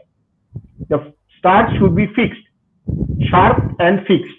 There will be no movement in the stars while we are shooting in Milky Way, shooting for Milky Way. আর স্টার ট্রেল ফটোগ্রাফি ঠিক উল্টো, যে আমি চেষ্টা করবো যে তারাগুলো যত বেশি সম্ভব ঘোরে তার ট্রেলটা নেওয়া। সেইটাতে হচ্ছে স্টার ট্রেল ফটোগ্রাফি আর মিল্কি ওয়ে ফটোগ্রাফি বেসিক্যালি পার্থক্যটা এইখানে। মানে আমি মিল্কি ওয়ের দিকে তাক করে স্টার ট্রেল ফটোগ্রাফি করতেই পারি, আমার সেই ছবিও আছে যে আমি মিল্কি ওয়ে নিয়ে স্টার ট্রেল তুলেছি এবং মিল্কি ওয়েটা মুভমেন্টটা বোঝা যাচ্ছে স্টার ট্রেলের মধ্যে দিয়ে, সেরকম ছবিও আছে। কিন্তু আমি সেটা যেহেতু মাল্টিপল ছবিকে এক্সপোজারকে ট্যাগ করেছি, আমি যদি একটা ইন্ডিভিজুয়াল ছবি দেখি, সেগুলো পিনপয়েন্ট শার্প হবে সেই ছবিগুলো। ঠিক আছে, এবার star trail photography basic criteria হচ্ছে যে আমাদেরকে যত বেশি সম্ভব এক্সপোজার আমরা এটা ছবি তুলবো, লং এক্সপোজার যত বেশি তত ভালো হবে। মানে আমি যদি একটা ছবি 10 মিনিট তুলি আর একটা ছবি যদি আমি 100 মিনিট তুলি, 100 মিনিট তোলার ছবিটা অনেক বেটার হবে। এবার পয়েন্ট আছে, আমি 100 মিনিট ছবি ক্যামেরা তো অন রাখলে আমার ক্যামেরা গরম হয়ে যাবে, ক্যামেরা বন্ধ হয়ে যাবে, সেটা করা সম্ভব না। অল্টারনেটিভ কি আছে, যে আমি মাল্টিপল এক্সপোজারকে 30 সেকেন্ড এক্সপোজার বা 20 সেকেন্ড এক্সপোজারকে এক একটা শট নিয়ে সেইগুলোকে আমি ওরকম 100টা 200টা ছবিকে আমি পরে স্ট্যাক করলাম, দিয়ে আমি ওই একটা 100 মিনিটের একটা এক্সপোজার তৈরি করলাম বা 200 মিনিটে এক্সপোজার তৈরি করলাম, এরকম করা সম্ভব। তো এই পার্টিকুলারলি ছবিটা আমি বলছি, এটা একটা হিস্ট্রি আছে। মানে এটা আমার মানে লাস্ট স্পিতি ট্রিপে তোলা এবং very close to my heart. এই লোকেশনটা বেসিক্যালি ধামকারের পেছনের দিকটাতে, ধামকারের যারা যারা দেখেন তারা বুঝতে পারবেন, এটা ধামকারের পেছনের দিকটা। এবং এই লোকেশনটা আমি ধামকারে গিয়ে সেদিনকে সন্ধ্যেবেলাতেই বিকেল বেলাতেই পৌঁছে গেছিলাম। I identify this location very well. তারপরে কি হয়, আমি যখন ধামকারে পৌঁছাই তখন অলরেডি পূর্ণিমার ওই নিউ মুন থেকে, মানে আমাবস্যা থেকে পূর্ণিমার দিকটা যাচ্ছে। তো মানে তখন অলরেডি আকাশে মানে ইয়ে উঠছে, মানে চাঁদ দেখা যাচ্ছে। তো কিন্তু এবার কি হচ্ছে, যেহেতু চাঁদটা মানে পুরো পূর্ণিমা হয়নি বা পুরোটা অমাবস্যাও নয়, চাঁদটা কিছুটা থেকে আবার নেমে যাচ্ছে, তারপরে আবার ডার্ক হয়ে যাচ্ছে। তো আমি এই ছবিটা পার্টিকুলার এমন ভাবে প্ল্যান করি, যেহেতু এই ফোরগ্রাউন্ড গুলো এত ডার্ক, কোনো ভেজিটেশন নেই, কোনো গ্রাম নেই, কিছু নেই, লাইট নেই। তো আমি চেষ্টা করলাম, তখন কি ভাবলাম যে এটা চাঁদটা ডোবার আগে, মুন সেট হওয়ার 10 মিনিট আগে আমি ছবি তুলতে শুরু করবো। Then what will happen, I will get foreground illuminated, as well as I will continue shooting for another 2 hours to get my star trail. ঠিক আছে? তো এই জন্য এই ছবিটা আমার খুব পছন্দের ছবি, যে এটা প্ল্যানিংটা বা এক্সিকিউশনটা খুব ভালো হয়েছিল। হ্যাঁ, এবার এটা বলছিলাম যে সিঙ্গেল এক্সপোজার স্টার ট্রেল আর মাল্টিপল এক্সপোজার স্টার ট্রেলে দুটোতেই করা সম্ভব। মানে এই একটা ছবিতে, এই ফার্স্ট বাঁদিকের ছবিটা হচ্ছে সিঙ্গেল এক্সপোজার, এটার এক্সপোজার টাইম হচ্ছে 768 সেকেন্ড, মানে অ্যারাউন্ড ওই 11-12 সেকেন্ডের মতন, বা সরি 12 থেকে 15 সেকেন্ডের মতন, 15 মিনিটের মতন। সেটা এটার একটা সিঙ্গেল এক্সপোজার। এটা আমার একদম মানে শুরুর দিকে, মানে এটা 2019 তোলা, 2019-এর মে মাসে তোলা এই ছবিটা। তারপরে এই ডান দিকে যে ছবিটা, এটা আমার টংলু থেকে তোলা। এই ছবিটা আমি মাল্টিপল এক্সপোজার স্ট্যাক করেছি, এবং আপনারা সবাই জানেন যে ডান দিকে টংলু থেকে ডান দিকের ফোরগ্রাউন্ডে দার্জিলিং দেখা যায় ছবিটাতে, এবং দার্জিলিং এর ঠিক ওপরেই কাঞ্চনজঙ্ঘা আছে, দেখতে পারবেন আপনারা। মানে নর্থ স্টারটা ঠিক তলার ধরে আপনি নামুন, তাহলে আপনি কাঞ্চনজঙ্ঘা পাবেন, তারপর দার্জিলিং পাবেন। তো এটা অনেক লাইট পলিউটেড এরিয়া তুলনামূলক, সেই জন্য এটাতে মাল্টিপল স্ট্যাকিং করে এই ছবিটাকে আমাকে বার করতে হবে। আচ্ছা, একটুখানি ইন্টারাপ্ট করি। এই যে হ্যাঁ। পোলস্টার মানে ধ্রুব তারা, হুম এইটা এই ক্যামেরাটা থেকে করলে তো গোল হয়, কারণ পৃথিবীর যে রিলেটিভ মুভমেন্ট তার জন্য, ঠিক তো? হুম হুম একটা গোল হয়। এইটাকে হ্যাঁ ডিটেক্ট করা কি কোনো আছে, অ্যাপ আছে? হ্যাঁ, আমি সেটাই বলছি যে স্টার ট্রেল বেসিক্যালি কি হয়, মানে এবার স্টার ট্রেলে কেন ট্রেলটা পাচ্ছি সেটা এক্সপ্লেন করে দিই একটু। এটা হচ্ছে যে আমাদের পৃথিবী তো ঘুরছে একটা নর্থ নর্থ পোল আর সাউথ পোলের রেফারেন্সে। সেই জন্য আমরা যদি মানে কোনো ছবি নর্থ পোল বা সাউথ পোলের দিকে টার্গেট করে তুলি, এমন একটা পয়েন্ট আসবে যেখানেতে কোনো মুভমেন্ট থাকবে না, মানে কোনো স্টারের মুভমেন্ট হবে না, ফিক্স থাকবে ওই পার্টিকুলার অ্যাক্সিস পয়েন্টটা। কিন্তু বাকি সমস্ত তারাগুলো ওটা রেফারেন্সে ঘুরবে গোল হয়ে। তো সেটা নর্থ পোল বলে, নর্থ স্টার বলে, বা পোলারিস বলে। আর আমরা অনেক সময় এই বাঁদিকে ছবিটা, যেমন এটা এটা আমি সাউথের দিকে টার্গেট করে তুলেছি, কারণ আমি আগেই বলেছিলাম যে মিল্কি ওয়ে সাউদার্ন স্কাইতে পাওয়া যায়। এটাতেই বলছিলাম যে মিল্কি ওয়ে মুভমেন্টটা দেখা যাবে আপনার। কিন্তু এখানে যেহেতু আমি নর্দার্ন হেমিস্ফিয়ারে আছি, আমি কিন্তু ওই সাউদার্ন স্টারটা যেটার আর একটা সাউদার্ন অ্যাক্সিস, যেটা অ্যাক্সিস পয়েন্টটা, সেটা কিন্তু আমি নর্দার্ন হেমিস্ফিয়ার থেকে দেখতে পাবো না। নর্দার্ন হেমিস্ফিয়ার থেকে আমাদের নর্দার্ন স্টারটা বা পোলারিসটা দেখতে পাবো। আর সাউদার্ন হেমিস্ফিয়ারে কাজ করতে গেলে তখন আমি আবার সাউদার্ন স্টারটা দেখতে পাবো, তখন আমি আবার পোলারিসটা দেখতে পাবো না। এটা কি বোঝাতে পারলাম? আমি তো বুঝেছি, এখন এটা কে কতটা বুঝতে পেরেছি জানি না। ওকে। আচ্ছা, এইখানে দুটো প্রশ্ন আছে। একটা, এইসব ছবি তুলতে গেলে আইএসও এর একটা ব্যাপার। অচিন্ত সেন জিজ্ঞেস করেছেন মিনিমাম আইএসও কত রাখা যেতে পারে? মিল্কি ওয়ে ছবি তোলার জন্য আইএসও 1600 থেকে 6400 গুডের। এবারে 1600 যদি হয়, আপনি কোন ওয়াইড অ্যাঙ্গেলে কাজ করছেন তার উপরে ডিপেন্ড করছে বেসিক্যালি। মানে আপনি যদি সাপোজ ধরুন আমি ফুল ফ্রেম রেঞ্জের বলছি, আপনি যদি ফুল ফ্রেম রেঞ্জে 15 mm এ কাজ করেন, মানে একটা এক্সপোজার ক্যালকুলেশনের একটা আছে, মানে রুল অফ 500 বলে ওটাকে। রুল অফ 500 এ বেসিক্যালি কি বলে, যে আপনি ফুল ফ্রেমে যে টেলি রেঞ্জে আছেন, সাপোজ আমি এখানে বলছি 15 mm, তো আপনাকে বেসিক্যালি কি করতে হবে, যে আপনার এক্সপোজার টাইমটা এমন রাখতে হবে, যেটা আগেও বলছিলাম, যে মিল্কি ওয়ে ছবিতে তারার মুভমেন্ট হবে না। There should not be any movement in the star, it should be fixed. তো ওই মিনিমাম একটা টাইম ক্যালকুলেশন করতে হবে, যেটা রেফারেন্সে আপনার এক্সপোজার নিতে হবে কিনা মিল্কি ওয়ের কোনো মুভমেন্ট, কোনো তারার মুভমেন্ট দেখা যাবে না। সেই রুল অফ 500 ওটাই বলে। It explain that, say for example you are in 15 mm lens, and then you have to 500 divided by 15, that means it is around 33 second exposure. আমাদের ক্যামেরাতে রিমোট কন্ট্রোল ছাড়া তো 33 সেকেন্ড এক্সপোজার হবে না, 30 second exposure হবে। তো basically তার মানে হচ্ছে যে 30 সেকেন্ডের কোনো এক্সপোজার আমি যদি তুলি লং এক্সপোজার এবং সেটাতে তারার মুভমেন্ট আসবে না, এটা এটা হচ্ছে আইডিয়াল সিচুয়েশন। বাট আনফর্চুনেটলি কোনো ক্যামেরাতে কোনো লেন্সেই এক্স্যাক্টলি 50 mm হয় না। কোনো যেটা ক্লেম করে 50 mm মানে 50 mm, কোনো লেন্স হয় সেটা 15 mm হবে, কোনোটা 14 হবে, কোনোটা 16 হবে। সেই ইট ইজ বিট ফ্লাকচুয়েটিং। সেই জন্য কি হয়, মানে আমি আমার পার্সোনালি আমি যেটা করি যে আমি রুল অফ 500টাকে চেঞ্জ করে রুল অফ 400 করেছি। মানে আমি আমার সাপোজ ধরুন আমি 15 mm লেন্সটাই ইউজ করছি, then I will divided 400 divided by 15, তখন আমার এক্সপোজার টাইমটা হয়ে যাবে 25 সেকেন্ড, 22 সেকেন্ড থেকে 25 সেকেন্ড। তো আমি শেষ সাইডে 20 সেকেন্ড এক্সপোজার রাখি যাতে আমার কোনো মুভমেন্ট তারার মুভমেন্ট আসে না। ঠিক আছে। আচ্ছা, সৌমেন্দু মুখোপাধ্যায় জিজ্ঞেস করেছিলেন, আমার মনে হয় সৌমেন্দু এই উত্তরটা পেয়ে গেছে। আপনারা সৌমেন্দু মুখোপাধ্যায়কে অনেকেই হয়তো চেনেন না। সৌমেন্দু মুখোপাধ্যায় হচ্ছে কি বিসিপি বলে যে মুম্বাইয়ের গ্রুপ আছে ওইখানকার admin, he is personally known to me.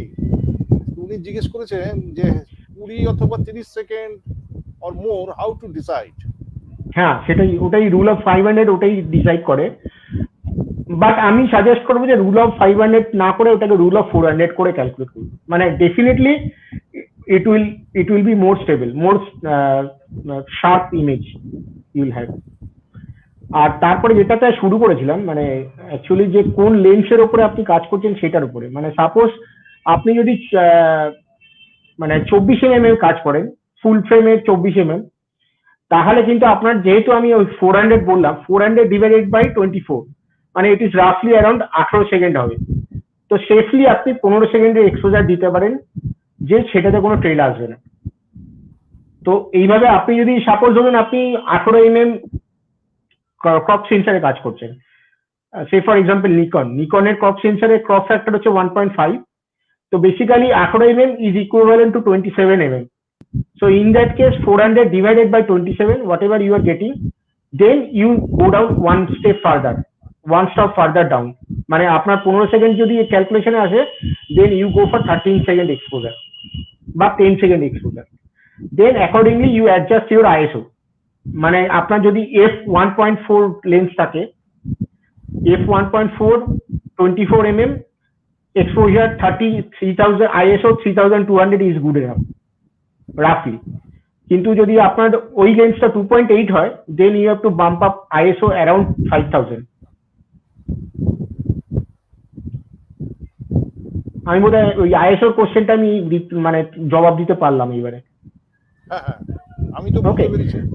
হ্যাঁ, তো যদি বুঝতে পারো তাহলে একটু বলে দাও। হ্যাঁ, ওকে। নাও দেয়ার ইজ অ্যানাদার ডিসকাশন। মানে এই ISO কোশ্চেনটাই যখন উঠেছে তখন আমি বলে দিই যে আমি যখন মানে মিল্কি ওয়ে ছবি তুলছি তখন চেষ্টা করব যে একটু মানে ছবিটা ভালোভাবে এক্সপোজ হোক, ঠিক আছে।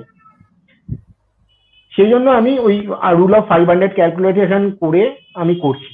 মানে সেটার মানে যে লেন্স ইউজ করছি তার সাথে সেটা ডিফারেন্সে আমি এক্সপোজার টাইম ক্যালকুলেশন করে করছি, ঠিক আছে। কিন্তু মানে স্টার ট্রেলে আমার এই ফ্রিডমটা অনেক বেশি থাকে। মানে আমি ISO কত ইউজ করব বা আমার শাটার স্পিড কত ইউজ করব, এই ফ্রিডমটা আমার স্টার ট্রেল ফটোগ্রাফিটা অনেক ইজি হয়। শুধু একটা জিনিস মাথায় রাখতে হবে যে আমি চেষ্টা করব যে আমার স্টার ট্রেলের একটা স্টার ট্রেল ভালো হচ্ছে কখনই বোঝা যাবে যে আমার ইন্ডিভিজুয়াল স্টার গুলোর কালার গুলো আমার উঠে আসবে ছবিতে, then it is a good star trail photography. আপনারা if you can see even in this image, first image, the individual color of the star and its trail is different than others. Even for here also individual star color is different and its trail is also different from each other. এইটা আপনাকে সবসময় মাথায় রাখতে হবে যে আপনি naturally এই colour গুলো ডিফারেন্সিয়েট তখনই করতে পারবেন if you are working in ISO below 1000. 640 বা ISO 800 is very good for star trail photography. এবারে আপনি যত লম্বা এক্সপোজার দিন কোনো অসুবিধা নেই। মানে আপনি মানে 100টা ছবি স্ট্যাক করুন, 200টা ছবি স্ট্যাক করুন, কোনো অসুবিধা নেই। But when you are in single exposure like here, you have to always understand that your ISO should not be more than 100 or 200. the target should be to get the maximum exposure time, to get the maximum amount of movement or trail. So what you have to do, you have to work on your lowest ISO, lowest possible ISO, ISO 100 বা ISO 200, তার বেশি না। শুভঙ্কর পাত্র question করেছিল how to ascertain minimum আইস।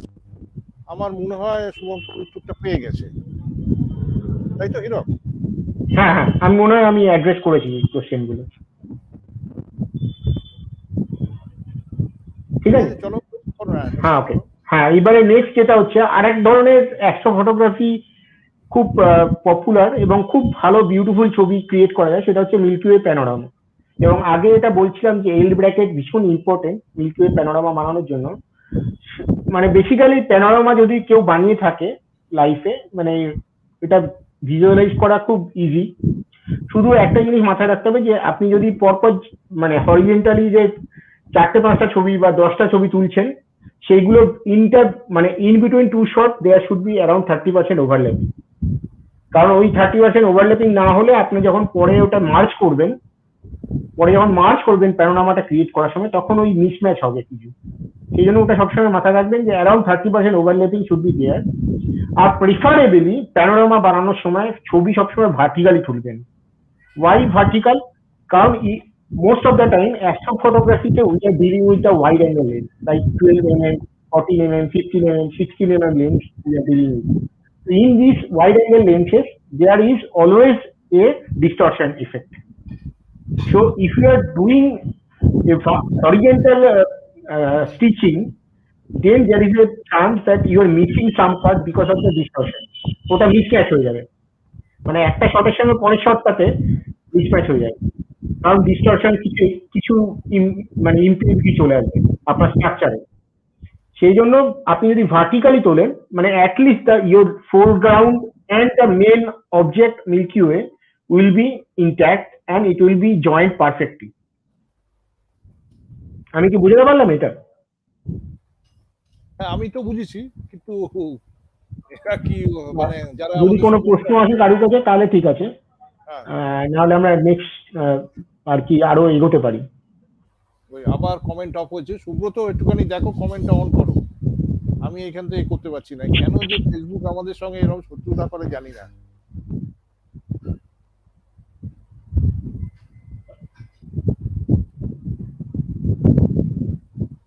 ঠিক আছে, চলো আগে চলো, তারপর দেখা যাক। হ্যাঁ, তো এবারে কিছু অ্যাডিশনাল ইনফরমেশন আমি দিতে, যেটা আগে বলছিলাম যে রাত্রিবেলা চলতে মানে ছবি তুলতে গেলে কিছু সেফটি মেজারমেন্ট দরকার হয়, বা কি কি ধরনের ইনসিডেন্ট আমরা ফেস করি সেগুলো নিয়ে। First of all Milky Way ছবি তুলতে গেলে মানে তার ভেরিয়েবল মারাত্মক বেশি, মানে অনেক বেশি।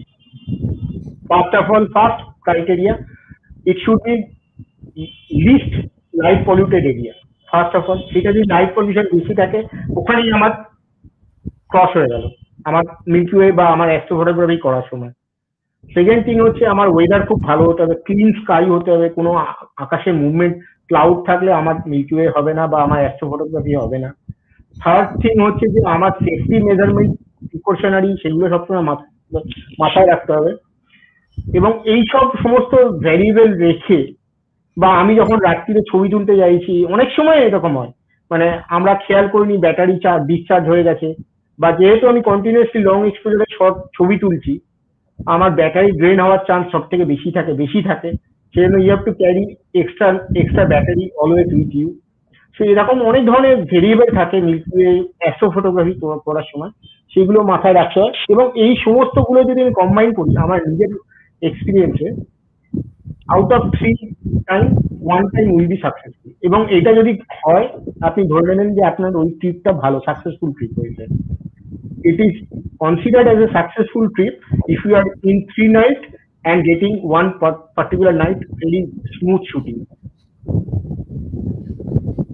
তারপরে যেটা আমি আগেও বলেছিলাম যে সেফটি গিয়ার ক্যারি করুন, সেফটি জুতো ইউজ করুন, একটু হাই গামবুট টাইপের জুতো, কিছু সেফটি স্টিক ইউজ করুন, হেডল্যাম্প ইউজ করুন। And another particular very important part, যে নেভার এভার ইউজ হেডফোন। কারণ কি হয়, অনেক সময় আমরা লং এক্সপোজারে ক্যামেরাতে রিমোট লাগিয়ে ছবি তুলতে দিয়ে দিয়েছি, স্টার্টার তুলতে দিয়েছি, বা মাল্টিপল স্ট্যাকিং করার জন্য লম্বা এক্সপোজারে পরপর ছবি তো উঠছে ক্যামেরাতে, আমরা ভাবি একটু ক্যাজুয়াল হয়ে গিয়ে আমরা গান শুনতে শুরু করে দিই বা কিছু করতে মানে ফেসবুক ঘাঁটতে শুরু করে দিলাম বা সোশ্যাল মিডিয়া ঘাঁটতে ইনস্টাগ্রাম ঘাঁটতে শুরু করে দিলাম। It distract your mind and believe me, মানে the moment you start checking your phone, your safety measures go down. আপনার সারাউন্ডিং এ কি কি প্রবলেম আসতে পারে, কি কি জিনিস হচ্ছে, সেই সব জিনিস আপনি ফলো করতে পারবেন না। আমি আমার নিজের একটা এক্সপিরিয়েন্স বলছি। পুরুলিয়াতে আমি জানুয়ারি 2021 গেছিলাম পুরুলিয়াতে। আমি এই স্টার্টেল উইন্টার টাইম, তখন মিল্কিওয়ে নেই, স্টার্টেল তুলছি এবং একা।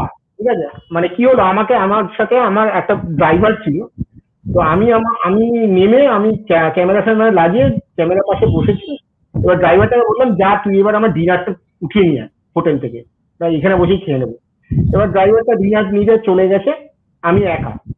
হঠাৎ করে কি হলো, শিয়াল ডাকতে শুরু করলো এবং আমি বুঝতে পারছি যে আমার চারপাশে শিয়াল ফিয়াল আছে, ঘুরতে, মানে মুভমেন্ট ফিল করতে পারছি।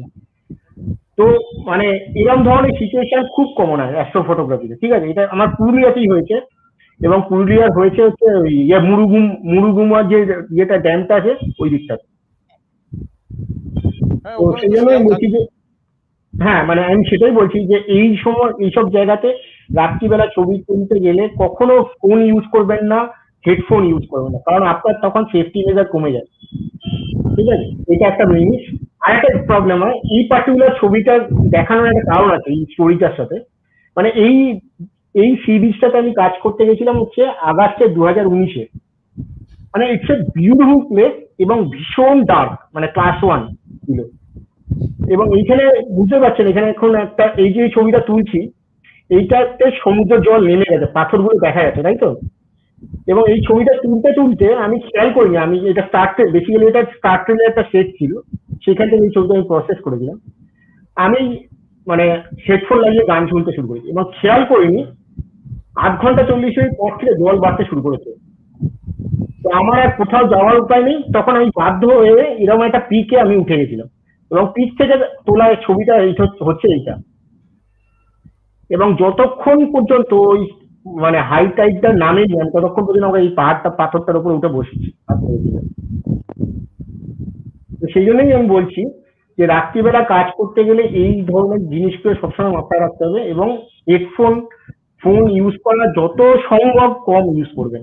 মানে আমি ডেডিকেটেড অ্যাস্ট্রো ফটোগ্রাফি করতে গেলে আমি আমার ফোনকে মানে একদম পুরো মানে নেটওয়ার্ক কভারেজের বাইরে করে দিই, সাইড মোড করে দিই, যাতে কোনো কল না আসে।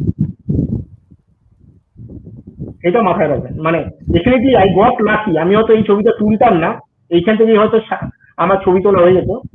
কিন্তু হ্যাঁ, এইটা কিন্তু আমার একটা বড় বড় বিপদও আসতে পারতো এইখান থেকে। ঠিক আছে, তারপরে আচ্ছা, কিছু সঙ্গে আমি অনেকক্ষণ ধরে একটা হ্যাঁ কথা ভাবছি, তাহলে হ্যাঁ সঙ্গে বউকে রাখলে তো হয়। মানে এনারা তো আমাদের বলবেন যে এই এটা করো না সেটা করো না, তো সেটা রাখলে কিরকম? নিয়ে গিয়ে একবার দেখতে পারেন দাদা। মানে আমি মানে আমার মনে আছে আমি ডলোমাইটসে যখন গেছিলাম, আমি আমার মিসেস গেছিলাম। হ্যাঁ, তো আমি একটা রাত্রি এরকম ছবি তুলতে বেরিয়েছিলাম। মানে এবং তারপরে আমি যখন হোটেলে ফিরেও আসি, তারপরে যে আমাকে সামলাতে হয়েছিল, মানে তারপরে আমি ঠিক করেছিলাম যে অ্যাস্ট্রো ফটোগ্রাফি যদি করতে হয় আমি একাই যাব। ও, তাহলে তাহলে তোমার যখন এক্সপিরিয়েন্স তখন নোংরা, তাহলে আমি ভাবছিলাম যে সঙ্গে নিলে তো ভালো হয়, শেয়াল টেয়াল থাকলে বাঁচাবে। না, সাথে কেউ সাথী মানে সাথে থাকলে, মানে আরেকজন পার্টনার যদি আপনার ফটোগ্রাফার পার্টনার থাকে, মানে বেস্ট অপশন। না হলে আমি তো মানে আমার জীবনে আমি যা কাজ করি, বলা যায় তার 70-80% আমি একাই কাজ করেছি। আমার সাথে ফেলো ট্রাভেলার হিসাবে কয়েকজন ট্রাভেল করেছে, রজত মালাকার যে আছে না, রজত হ্যাঁ, দেখে রজত দাদা? মালাকার। হ্যাঁ, রজত রজত আমি অনেক জায়গায় ট্রাভেল করেছি একসাথে এবং হ্যাঁ, we have a very good frequency match, মানে আমাদের ভাইবটা দুজনের ভাইবটা ভীষণ ম্যাচ করে। সেই জন্য মানে আমরা অনেক ডেঞ্জারাস জায়গাতে গিয়ে কাজ করেছি, but we came out very safely, মানে সেফ অ্যান্ড সাউন্ড, কোনো প্রবলেম হয়নি। কিন্তু হ্যাঁ, মানে মানে এরকম ফেলো পার্টনার পাওয়াটা, যারা অ্যাস্ট্রো ফটোগ্রাফির জন্য ইন্টারেস্টেড এবং এই ধরনের রিস্ক গুলো নিতে ইন্টারেস্টেড, সেটা সংখ্যা কম, নেই না, কম, সেটা হলে খুব ভালো। খুবই ভালো। আচ্ছা হীরক মিত্র উনি জিজ্ঞেস করেছেন অ্যাস্ট্রোফটোতে অনেক সময় আকাশে টর্চ ফোকাস করা হয়, এর কি কোনো স্পেসিফিক পারপাস আছে? ফোকাসিং এ নয়, ওটা ওইরকম করে লাইট বিমটা দেখায় যাতে আ- ওই একটা গান আছে না, তুমি কি গ্রহ তারা রবি, সেই আর কি যেন টর্চ মেরে দেখছে, এরকম একটা থাকে। আচ্ছা আচ্ছা, হ্যাঁ অ্যাকচুয়ালি কি হয় মানে এটা যার যার নিজের পার্সোনাল ফ্রেমিং এর আইডিয়া আর কি। হ্যাঁ, মানে কেউ কেউ কেউ কেউ দেখাতে চায় একটা হিউম্যান এলিমেন্টকে দেখাতে চায়, যারা টর্চ নিয়ে আলো দেখাচ্ছে বা মানে ইয়ে করে। অনেকেই আছে যারা সেই হিউম্যান এলিমেন্ট ছাড়া নিউট্রালি ছবি তোলে, একদম এই পারফেক্টলি নেচারকে ডিপিক্ট করে। কোনো কোনো সময় স্টোরি টেলিং এর জন্য দরকার পড়ে হিউম্যান এলিমেন্ট, কোনো কোনো সময় দরকার নাও পড়তে চলতে পারে। যেমন যদি ফোরগ্রাউন্ড এলিমেন্ট ভালো থাকে আমার দরকার নেই, ফোরগ্রাউন্ড এলিমেন্ট যদি একটু বোরিং থাকে তাহলে আমার ডেফিনেটলি আমি যে কিছু নিজে স্টোরি ক্রিয়েট করার জন্য করতেই পারি। মানে এটাই লাইট দেখিয়ে তারা দিয়ে লাইট দেখিয়েছে, ওটাতে তারা ফোকাসিং এর সঙ্গে কোনো সম্পর্ক নেই ফর শিওর।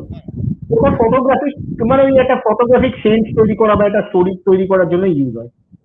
রাইট। তো চলো হুম। সিস্কেপ এবারে ডিউরিং হাই আমি টাইড, আমার তোলা, হ্যাঁ সরি দাদা। ওই যে তোমার যে এখনকার স্লাইড সিস্কেপ ডিউরিং হাই টাইড, এইটাতে হ্যাঁ আছে। হ্যাঁ আচ্ছা তোমার হ্যাঁ ওইখানে যে আরেকটা আছে স্টপ শেয়ারিং হাইট, এটা হাইটটা করে দাও, দেখো ওকে এই ওকে এই- ওকে, হ্যাঁ। হ্যাঁ হ্যাঁ হ্যাঁ হ্যাঁ ওকে, ওটা দেখা এটা যাচ্ছে। এই ছবিটা কোথায় তুলেছিলে? এটা ওই ইন্দোনেশিয়াতেই তোলা। ওই এই জায়গাটা হচ্ছে সুমাত্রা আইল্যান্ডের সাউদার্ন পার্টে।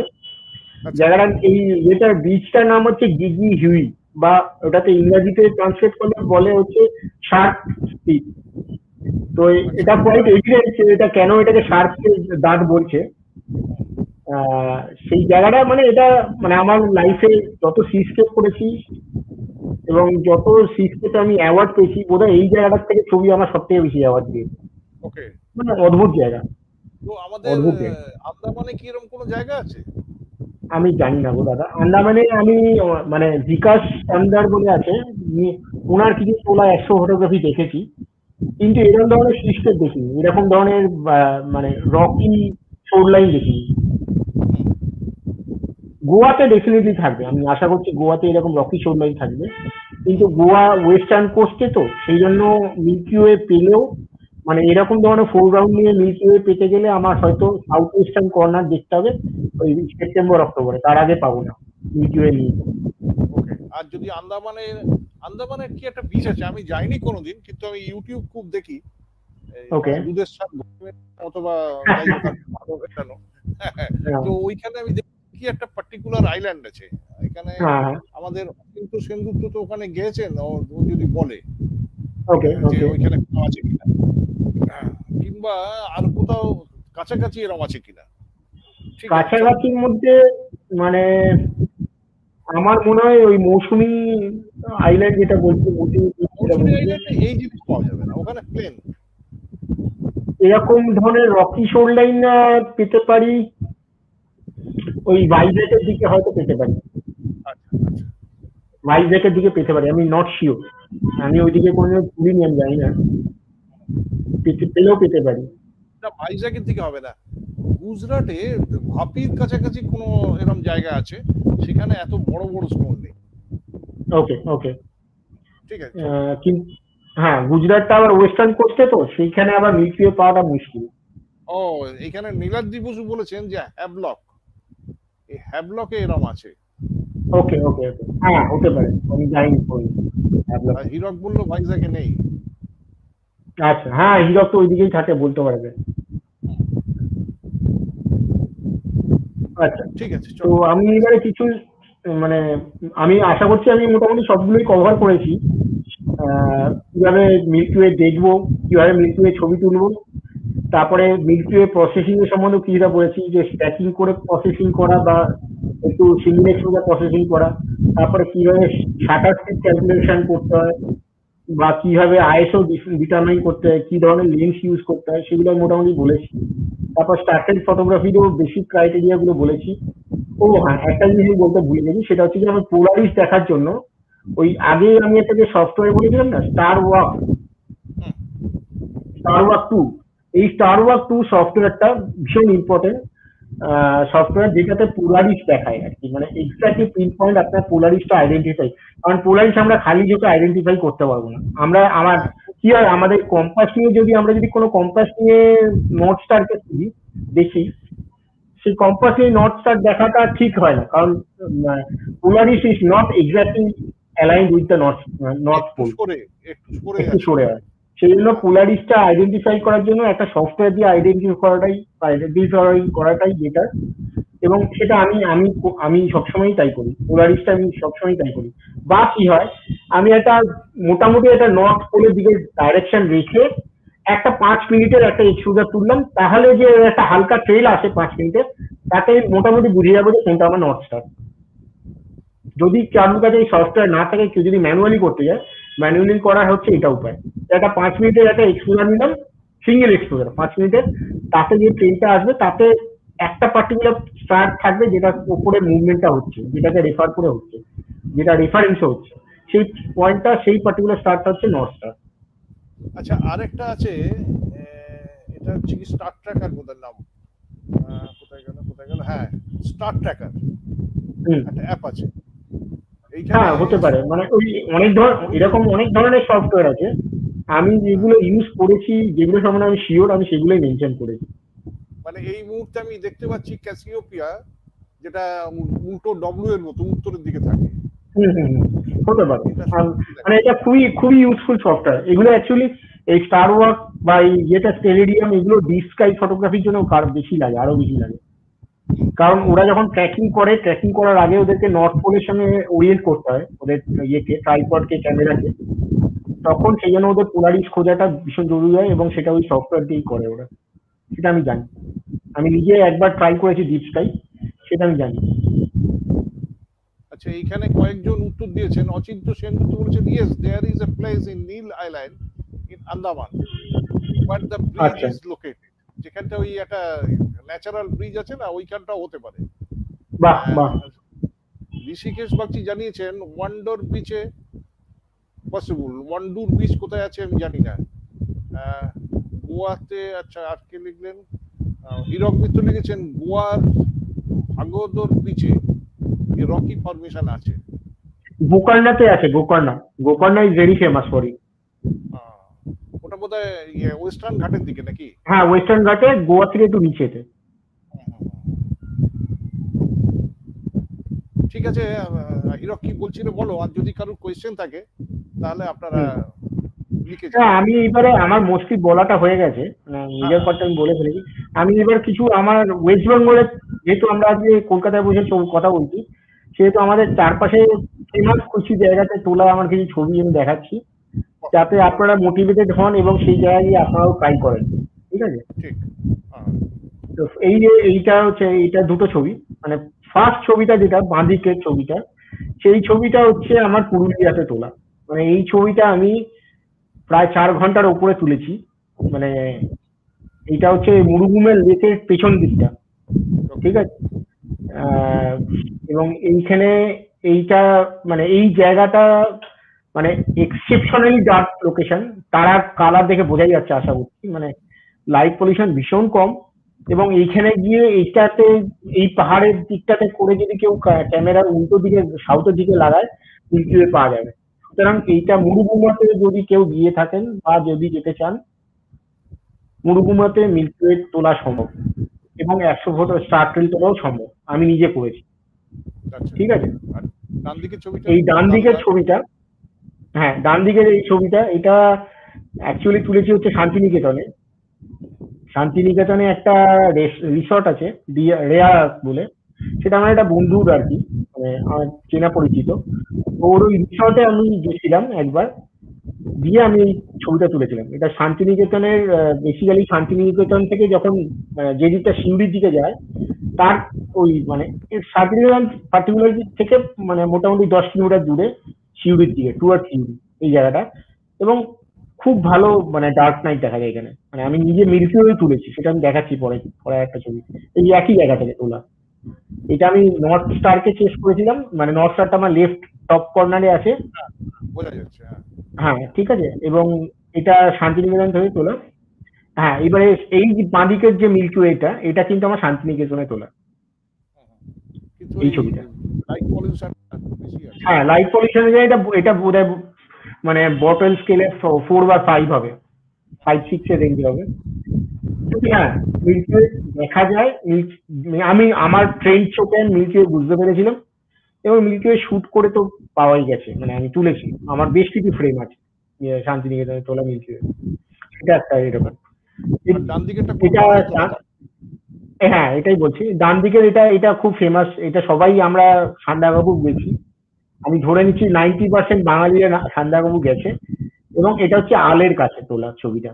এটা ওই আলেতে যে একটা লাইট হাউস আছে জায়গাটা, লাইট হাউসের পাশ থেকে তোলা একদম এই ছবিটা। লাইট হাউস আছে ওইখানে কেন?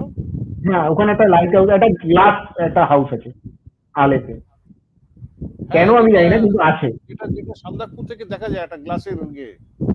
হ্যাঁ, মানে এটা সান্দাকফু থেকে আলটা হচ্ছে অ্যারাউন্ড 2-2.5 কিলোমিটার ডিস্টেন্স। হ্যাঁ, মানে আমরা যে যে হোটেলে থাকি সেটা ঠিক সামনেই এরকম একটা কাঁচের ঘর পাওয়া যায় আর কি। হ্যাঁ, অ্যাকচুয়ালি এটা কাঁচেরই ঘর এটা। হ্যাঁ, এটা কাঁচের ঘর, হ্যাঁ। হুম, এখানে তোলা এটা। তো এইগুলো মানে আমরা সবাই গেছি এইসব জায়গাতে, এবং সেই জন্য আমি ছবিগুলো দেখাচ্ছি যাতে লোকেরা বুঝতে পারে যে হ্যাঁ, এই জায়গা থেকে পাওয়া যায়, এবং এই জায়গা থেকে মানে কিরকম আসে, একটা বেসিক আইডিয়া। তারপর এটা ওই আলে থেকে তোলা, মানে এটা হচ্ছে আমি সাউথ ওয়েস্টের দিকে তাকিয়েছিলাম, আর তারপরে তো এই ছবিটা আমি নর্থের দিকে তাকিয়েছি, ঠিক আছে। এবং এইখানে এই যে লাইট ট্রেনটা যাচ্ছে, আপনার ট্রেনটা ফলো করলে বাড়িটা ঠিক পেছন দিকে কাঞ্চনজঙ্ঘার মাথাটা দেখতে হবে, ঠিক ঠিক। ঠিক। তো এইটা মানে আলেতেই তোলা, এবং মানে আলের এই দিনটা, এই রাতটা আমাদের খুব মেমোরেবল। আমি, রজত, রাকেশ, এরা সবাই গেছিলাম, and we had great fun on this trip. আর এই ছবিটা, এই যে বলছিলাম, আমি শুরুতে বলেছিলাম যে আমি যদি কাঞ্চনজঙ্ঘাকে ক্লোজ আপে তুলে আমি স্টারফিল করলে করেছি, সেটা এটা একটা এক্সাম্পল। এটা আমি পেলিং থেকে তুলেছি, এবং এটা আমি আমার 24-70 লেন্সে at 55 mm এ তোলা। 55 mm f2.8, আর এক্সপোজার টাইম 30 সেকেন্ড দিয়েছিলাম, কারণ শার্ট রেলি তুলছি, আর আইএসও অ্যারাউন্ড 1000 ছিল। তো এটা কাঞ্চনজঙ্ঘার সাথে মানে খুব ক্লোজ আপে একটা মানে এটা মেমোরেবল ফিলিং দেয় আর কি, খুব মানে মানে আমার খুব ভালো লেগেছিল এই ছবিটা তুলে, ফ্রেমটা করে। হীরক আমার একটা মনে পড়ে গেল, আমরা একটা জায়গায় গিয়ে তুলেছিলাম ওই সান্দাকফু যাওয়ার পথে আমাদের যিনি মেন্টর ছিলেন তিনি করিয়েছিলেন। এখানে একটা কি ইন্টারভ্যাল দিয়ে দিয়ে এক্সপোজ করতে থাকে, তারপর সেগুলো পরে স্ট্যাক করা হয়। হ্যাঁ, হ্যাঁ, ওটাই বেসিক্যালি। তো এট এ টাইম তো 100টা ছবি তুলতে গেলে কি হয়, মানে আমার ক্যামেরাতে বা যে কোনো ক্যামেরাতেই হবে শিওর, আপনি যখনই ইয়ে করবেন, মানে শাটার স্পিডে ইন্টারভ্যালোমিটারটা চালু করবেন, তো আমি কি করি, আমার স্টার্ট ট্রেলের জন্য আমি ইনভেরিয়েবলি 30 সেকেন্ড এক্সপোজার দিই, আর ইন বিটুইন দুটো শটের মাঝখানে আমি 1 সেকেন্ড ইন্টারভেল দিই।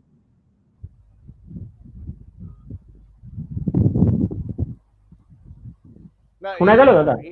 না না, আমি তো বুঝতে পেরেছি, কিন্তু ইন্টারভ্যালোমিটার ছাড়াও ইন ক্যামেরাতে একটা কি আছে? হ্যাঁ, ইন ক্যামেরাতেই থাকে, মানে এক তো আলাদাভাবে রিমোট কন্ট্রোল ইন্টারভেলোমিটার পাওয়া যায়, সেটা তো আসেই। তাছাড়া হ্যাঁ মানে বেশিরভাগ ক্যামেরাতে আছে, মানে একটু মডার্ন ক্যামেরাতে সব ক্যামেরাতেই ইন্টারভেলোমিটার থাকে। একই জিনিস, ওকে। ফাংশনটা একই বেসিক্যালি। হ্যাঁ হ্যাঁ, ওখানে কত সেকেন্ড একটা গ্যাপ দিতে হয় আমি একটা এক ছবিতে? সেকেন্ড দিই, এক মানে সেকেন্ড একটা গ্যাপে ছবি মানে? তুলি, 1 সেকেন্ড হ্যাঁ গ্যাপ দিই, আবার একটা ছবি তুলি। হ্যাঁ হ্যাঁ হ্যাঁ। ঠিক আছে, এখানে আরেকজন জিজ্ঞেস করেছেন, আরেকজন মানে সায়ন বসু, 4 GB র্যাম ল্যাপটপে কি মিল্কি ওয়ে প্রসেস করা যায় না? খুব ডিফিকাল্ট, করা যাবে না নয়, কিন্তু আপনার মানে ল্যাপটপ হ্যাং হয়ে যাওয়ার চান্স থাকে। মানে ওই মানে রাত্রিবেলা বসতে হবে ওটা করতে দিয়ে খেতে চলে যেতে হবে নাকি? হ্যাঁ, মানে ওটা প্রসেস কি হয়, মিল্কি ওয়ে রাত্রির ছবিতে আমি যখন মিল্কি ওয়ে কে বা কোনো তারাকে আমি যখন বার বার করতে চাইছি, মানে যেহেতু রাত্রিরে অত লাইট কমের মধ্যে আমাকে ক্লারিটি খুব বাড়াতে হয়। তো আমাকে ক্লারিটিটা মিনিমাম 50 থেকে 60 রেঞ্জে রাখতে হয় এই তারাগুলোকে বার করে আনার জন্য। এবং এবং ডিহেজ করতে হয়, সাবস্টেন্সিয়ালি ডিহেজ করতে হয় মানে ওগুলোকে। তো এটা করতে গেলেই নর্মালি অনেক কম্পিউটার ওগুলো টাইম নেয় করতে গেলে। ওগুলো অনেক সময় হয় না, হওয়া যাবে না না, কিন্তু হ্যাঁ definitely time, it will take more time. তাহলে আর কারোর কোনো যদি এই ব্যাপারে প্রশ্ন থাকে, তাহলে বলুন।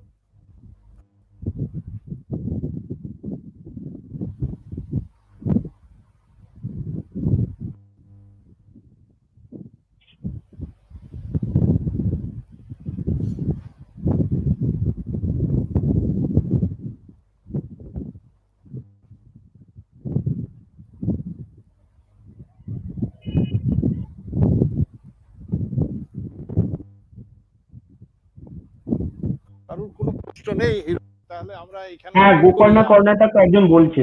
হ্যাঁ, আমিও বলছিলাম গোকর্ণা মৈনাক গোকর্ণা কর্মকার, কেউ খুব পাহাড় টাহাড়ে চড়ে আর কি। হ্যাঁ হ্যাঁ, গোকর্ণাতে আমার অ্যাকচুয়ালি নিজের যাওয়ার প্ল্যান আছে। কেউ যদি আমার সাথে যেতে চায় তো very much welcome. Rishikesh Bagchi ও গোকর্ণে যাচ্ছে, আমাকে সেদিন কবে যাচ্ছ দাদা? আচ্ছা, আমি কথা বলে নেবো ওনার সাথে, হ্যাঁ, নিয়ে যাচ্ছে তো। আচ্ছা ও এই মাসেই যাচ্ছে বোধহয় ব্যাঙ্গালোরে, ব্যাঙ্গালোর থেকে আচ্ছা, এখন গোকর্ণে তো যাবে। আমার ট্রাভেল করা মুশকিল, মানে আমি অক্টোবরের আগে হয়তো আমি ট্রাভেল করতে পারবো না আমার ওই হার্টের প্রবলেমটার জন্য, তারপরে দেখবো। আচ্ছা, অনির্বাণ অ্যাশ উনি পরে যোগ করেছেন আস, অনির্বাণ আস, উনি জিজ্ঞেস করেছেন স্টারটেলের ফোকাসিংটা একটুখানি বলুন, দেখতে এসছেন আর কি। আমি একটু পরে জয়েন আচ্ছা করেছি, আচ্ছা একবার আচ্ছা ফোকাসিংটা বলে দেবেন please? আচ্ছা, ফোকাসিংটা হচ্ছে আমি তারাটা ফোকাস করব, ফার্স্ট অফ অল ম্যানুয়াল ফোকাসে যাব, গিয়ে ইন্ডিভিজুয়াল যে আমার যে ফ্রেমটা আমি চোখের সামনে দেখছি বা আমার ক্যামেরাতে যে ফ্রেমটা আমি দেখছি তার মধ্যে যেটা ব্রাইটেস্ট তার হবে, তারা দেখাবে, সেই তারাটাকে করে আমি ম্যানুয়ালি ফোকাস করবো ওই তারাটাকে। এবার অনেক সময় কি হয়, তারা তো এত ছোট, সেই জন্য কি হয় বেটার হয় আপনি যদি কিছু হ্যান্ড হেল্ড মানে ম্যাগনিফাইং গ্লাস ক্যারি করেন, তাহলে আপনার সুবিধা হবে ফোকাস করতে, অনেক প্রিসিশনটা বাড়ে। এবারে মানে করতে করতে এটা আপনি শুরুর দিকে এটা লাগবে, তারপর করতে করতে আর নিজে বুঝে যাবেন যে হ্যাঁ এটা ফোকাস হচ্ছে কি হচ্ছে না করতে করতে। এটা হলো ইয়ে তারার ফোকাস। তারপরে স্টার ট্রেলের কি হচ্ছে, মানে স্টার ট্রেল দু ধরনের হয়, একটা হচ্ছে সিঙ্গেল এক্সপোজার আর একটা মাল্টিপল এক্সপোজার। সিঙ্গেল এক্সপোজার প্রসেসে আমি যেমন মিল্কি ওয়ে প্রসেস করি অলমোস্ট সেরকমই করবো, মানে কোনো অসুবিধা নেই। শুধু একটা জিনিস মাথায় রাখবো যে ওটাতে লোয়েস্ট আইএসও, ক্যামেরাতে লোয়েস্ট আইএসও পসিবল যেটা আছে সেটাতে আমি কাজ করবো, এবং লংগেস্ট পসিবল এক্সপোজার আমি দেবো। মানে নর্মালি মানে সেই ক্যালকুলেশনটা আপনাকেই করতে হবে যে আপনি যদি আপনার ক্যামেরার সেন্স থাকে, আপনার লেন্সের ওপরে যদি আপনার সেন্স হয়ে গিয়ে থাকে যে হ্যাঁ এই লেন্সটা আমি অনেকদিন ধরে ইউজ করছি, আমি জানি কতটা আলো ঢোকে কতটা কম আলো ঢোকে, তাহলে আপনি ওটা আইডিয়া করে ফেলবেন। রাফলি আমি বলছি, আমি নর্মালি যদি সিঙ্গেল এক্সপোজার তুলবো তো আমি আইএসও 100 রাখবো, আর অ্যারাউন্ড 10 মিনিট থেকে 12 মিনিটের এক্সপোজার রাখবো, আর এফ 2.8 রাখবো। এটা হচ্ছে আমার বেশি। এর এটা হলো single exposure. Multiple exposure stacking করার সময় মানে দের ইজ এ ফ্রিডম যে আপনি কিভাবে তুলতে চাইছেন। আপনি F5.6, আপনি যদি আপনার লেন্স যদি F2.8 এ মানে H2H শার্প না হয়, you can go for F4 or F5.6 also. In that case, you have to increase your ISO or increase your exposure time. তারপরে আপনি একটা মানে স্টার মানে ইয়েতে কি হয় যে আপনি একটা শট তুললে ইন্টারভ্যালোমিটারে, তারপরে 1 মিনিট 1 সেকেন্ড বা 2 সেকেন্ডের একটা ব্রেক দিলেন, তারপরে আর একটা শট তুললেন, বেসিক্যালি 30। আমি আমি আমি নিজে সবসময় ট্রাক্টর তুলতে গেলে 30 সেকেন্ড এক্সপোজার দিই, তার একটা মেজার কারণ, আমি যদি 400 ছবি তুলি, আমি যদি 30 সেকেন্ড এক্সপোজার দিই, 400 × 30 সেকেন্ড এক্সপোজার পাচ্ছি। সেখানে যদি আমি 20 সেকেন্ড এক্সপোজার দিই, 400 × 20 সেকেন্ড এক্সপোজার, মানে আমার এক্সপোজার টাইমটা বেসিক্যালি কমে যাচ্ছে। বা আমি যদি আমার যদি টাইমটা কনস্ট্যান্ট থাকে, আমার যদি 2 ঘন্টা ছবি তোলার জন্য আছে, তাতে কি হবে, আমি যদি 30 সেকেন্ডের ছবি তুলি আমার ছবির সংখ্যাটা কম হবে, তো বেসিক্যালি আপনার মেমোরি কার্ড কম খাবে। তো এই জন্য আমি সবসময় স্টার্ট তোলার সময় সবসময় 30 সেকেন্ড এক্সপোজার দিই, ম্যাক্সিমাম এক্সপোজার যেটা আমার ম্যানুয়ালি করা সম্ভব সেটা দিই। ইন বিটুইন আমি 1 সেকেন্ড বা 2 সেকেন্ডের একটা ব্রেক দিই ক্যামেরাকে, কি আবার শর্ট তুলি, মানে ইন্টারভ্যালের ভিতরে ভেবেই ইয়ে করি। এবারে ওই সমস্ত 100 ছবি 200 ছবি বা 400 ছবি যেরকমই তুললাম, সেই ছবিগুলোকে আমি পরেতে আমি লাইট রুমে প্রথমে আনি, লাইট রুমে একটু হালকা প্রসেস করে নিই, ক্যামেরার প্রোফাইল কারেকশনটা করে নিই, করে এই সমস্ত ছবিগুলো আমি স্টার ট্র্যাক্সে ইয়ে করি, ট্রান্সফার করি। দিয়ে এবার স্টার ট্র্যাক্সে একটা সফটওয়্যার যেটাতে স্ট্যাকিংটা খুব ভালো হয় এবং ট্রেলটা হয়, সেইখানে অটোমেটিক্যালি একটা ওই স্ট্যাকিং করে আলটিমেটলি ওইখানে যে আমি ফাইলটা পাই, ওখানে একটা ফাইল স্ট্যাকিং করে একটা ফাইল দেবে, একটা ইমেজ দেবে, সেটা আপনি যে পেজে সেভ করতে পারেন, আপনি ডিএনজি হিসেবে সেভ করতে পারেন। তারপর ওই ফাইনাল ইমেজটাকে আমি আবার লাইট রুমে আনি, দিয়ে তারপর আমি ওটা ফাইনাল প্রসেস করে তারপর যদি আরো কিছু ফাইনাল টিউনিং থাকে সেটা আমি তখন ফটোশপে নিয়ে নিই। এটা আমার বেসিক ওয়ার্ক ফ্লো।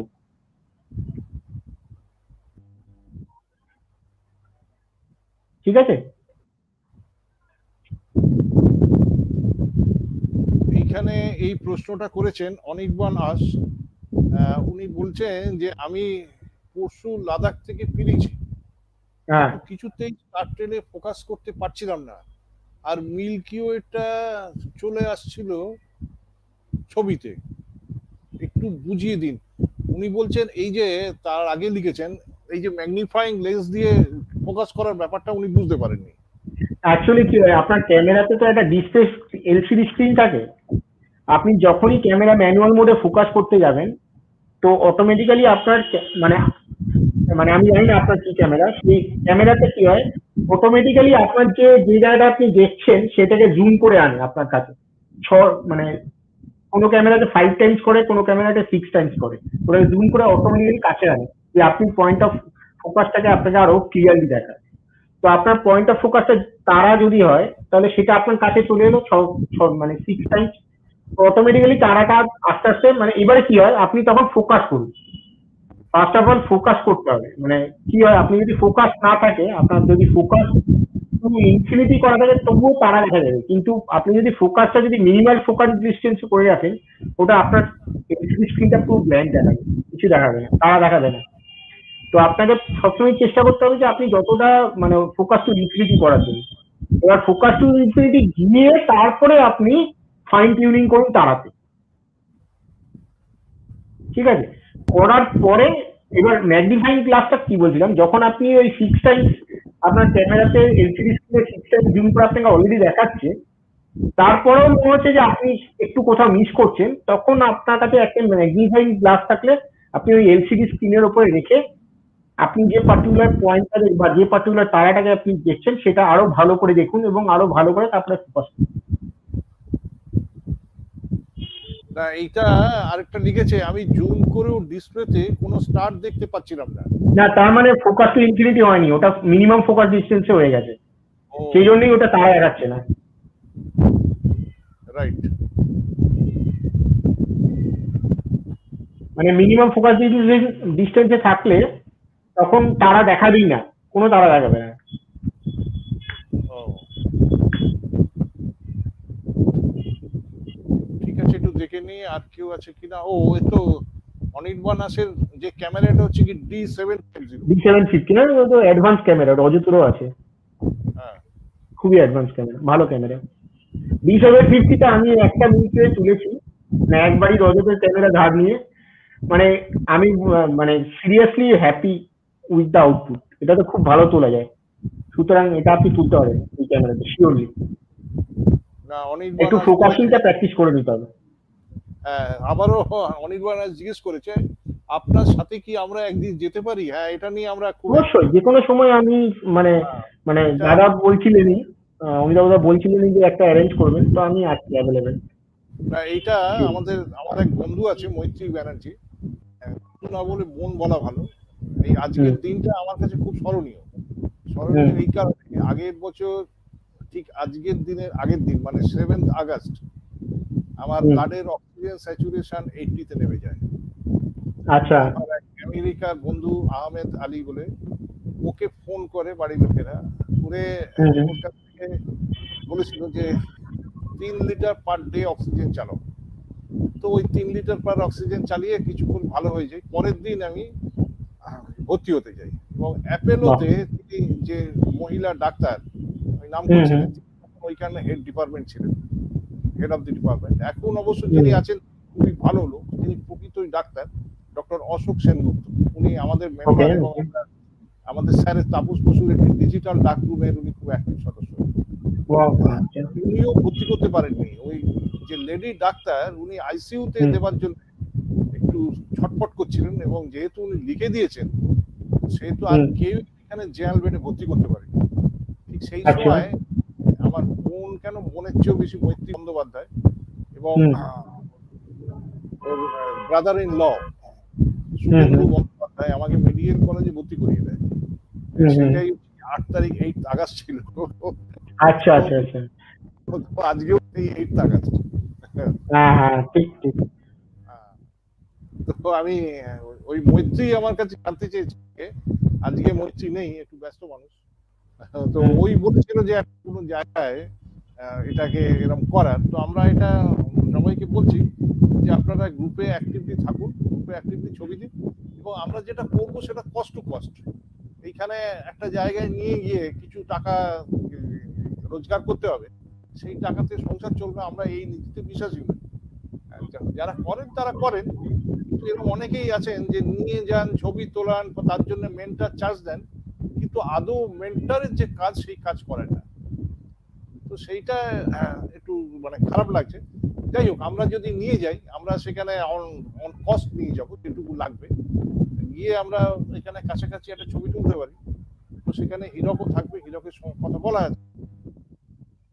ঠিক আছে হিরক, হ্যাঁ ফটোগ্রাফি আমি একদমই আছি শিওর তোমাকে ধন্যবাদ জানাচ্ছি, তুমি এতটা সময় দিলে, দিয়ে তুমি বোঝালে, এবং এইটা বোঝাটা থাকলো, কারণ এর আগে যে অ্যাস্ট্রোনমিক্যাল পার্ট, এটা কিন্তু অনেকেই জানে না, অনেকেই জানে না কোন সময় কোনটা দেখা যায়। আর এইটা আমাদের ইউটিউবের লিঙ্ক আমাদের দিয়ে দিয়েছি চ্যানেল, আপনারা পরে এখানেও দেখতে পারবেন, ইউটিউবেও দেখতে পারবেন।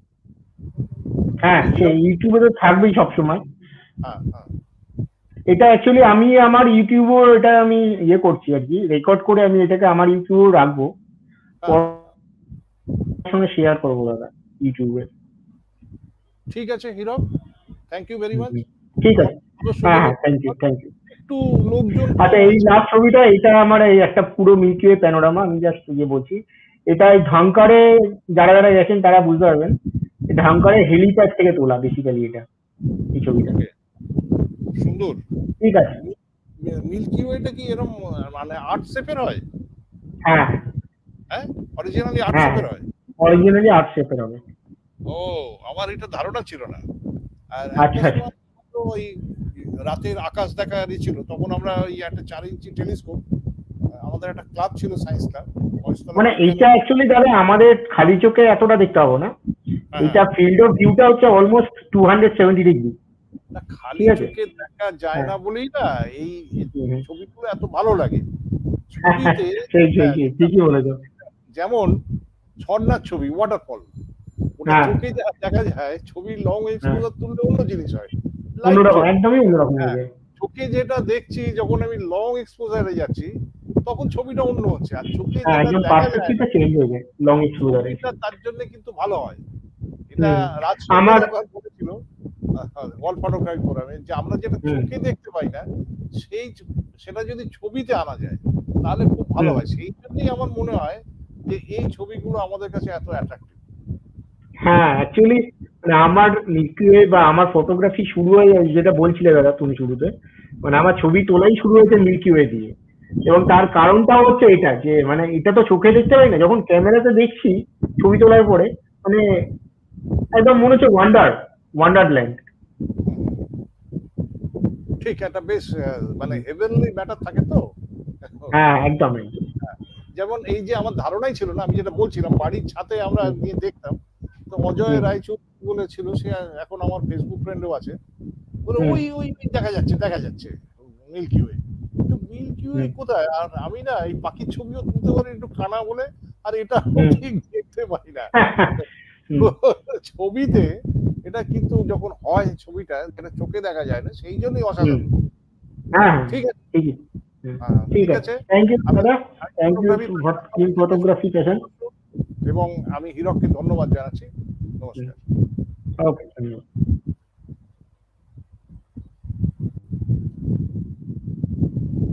চলো। চলো hero, thank you very much. হ্যাঁ ঠিক আছে, থ্যাংক ইউ দাদা। ওকে ওকে।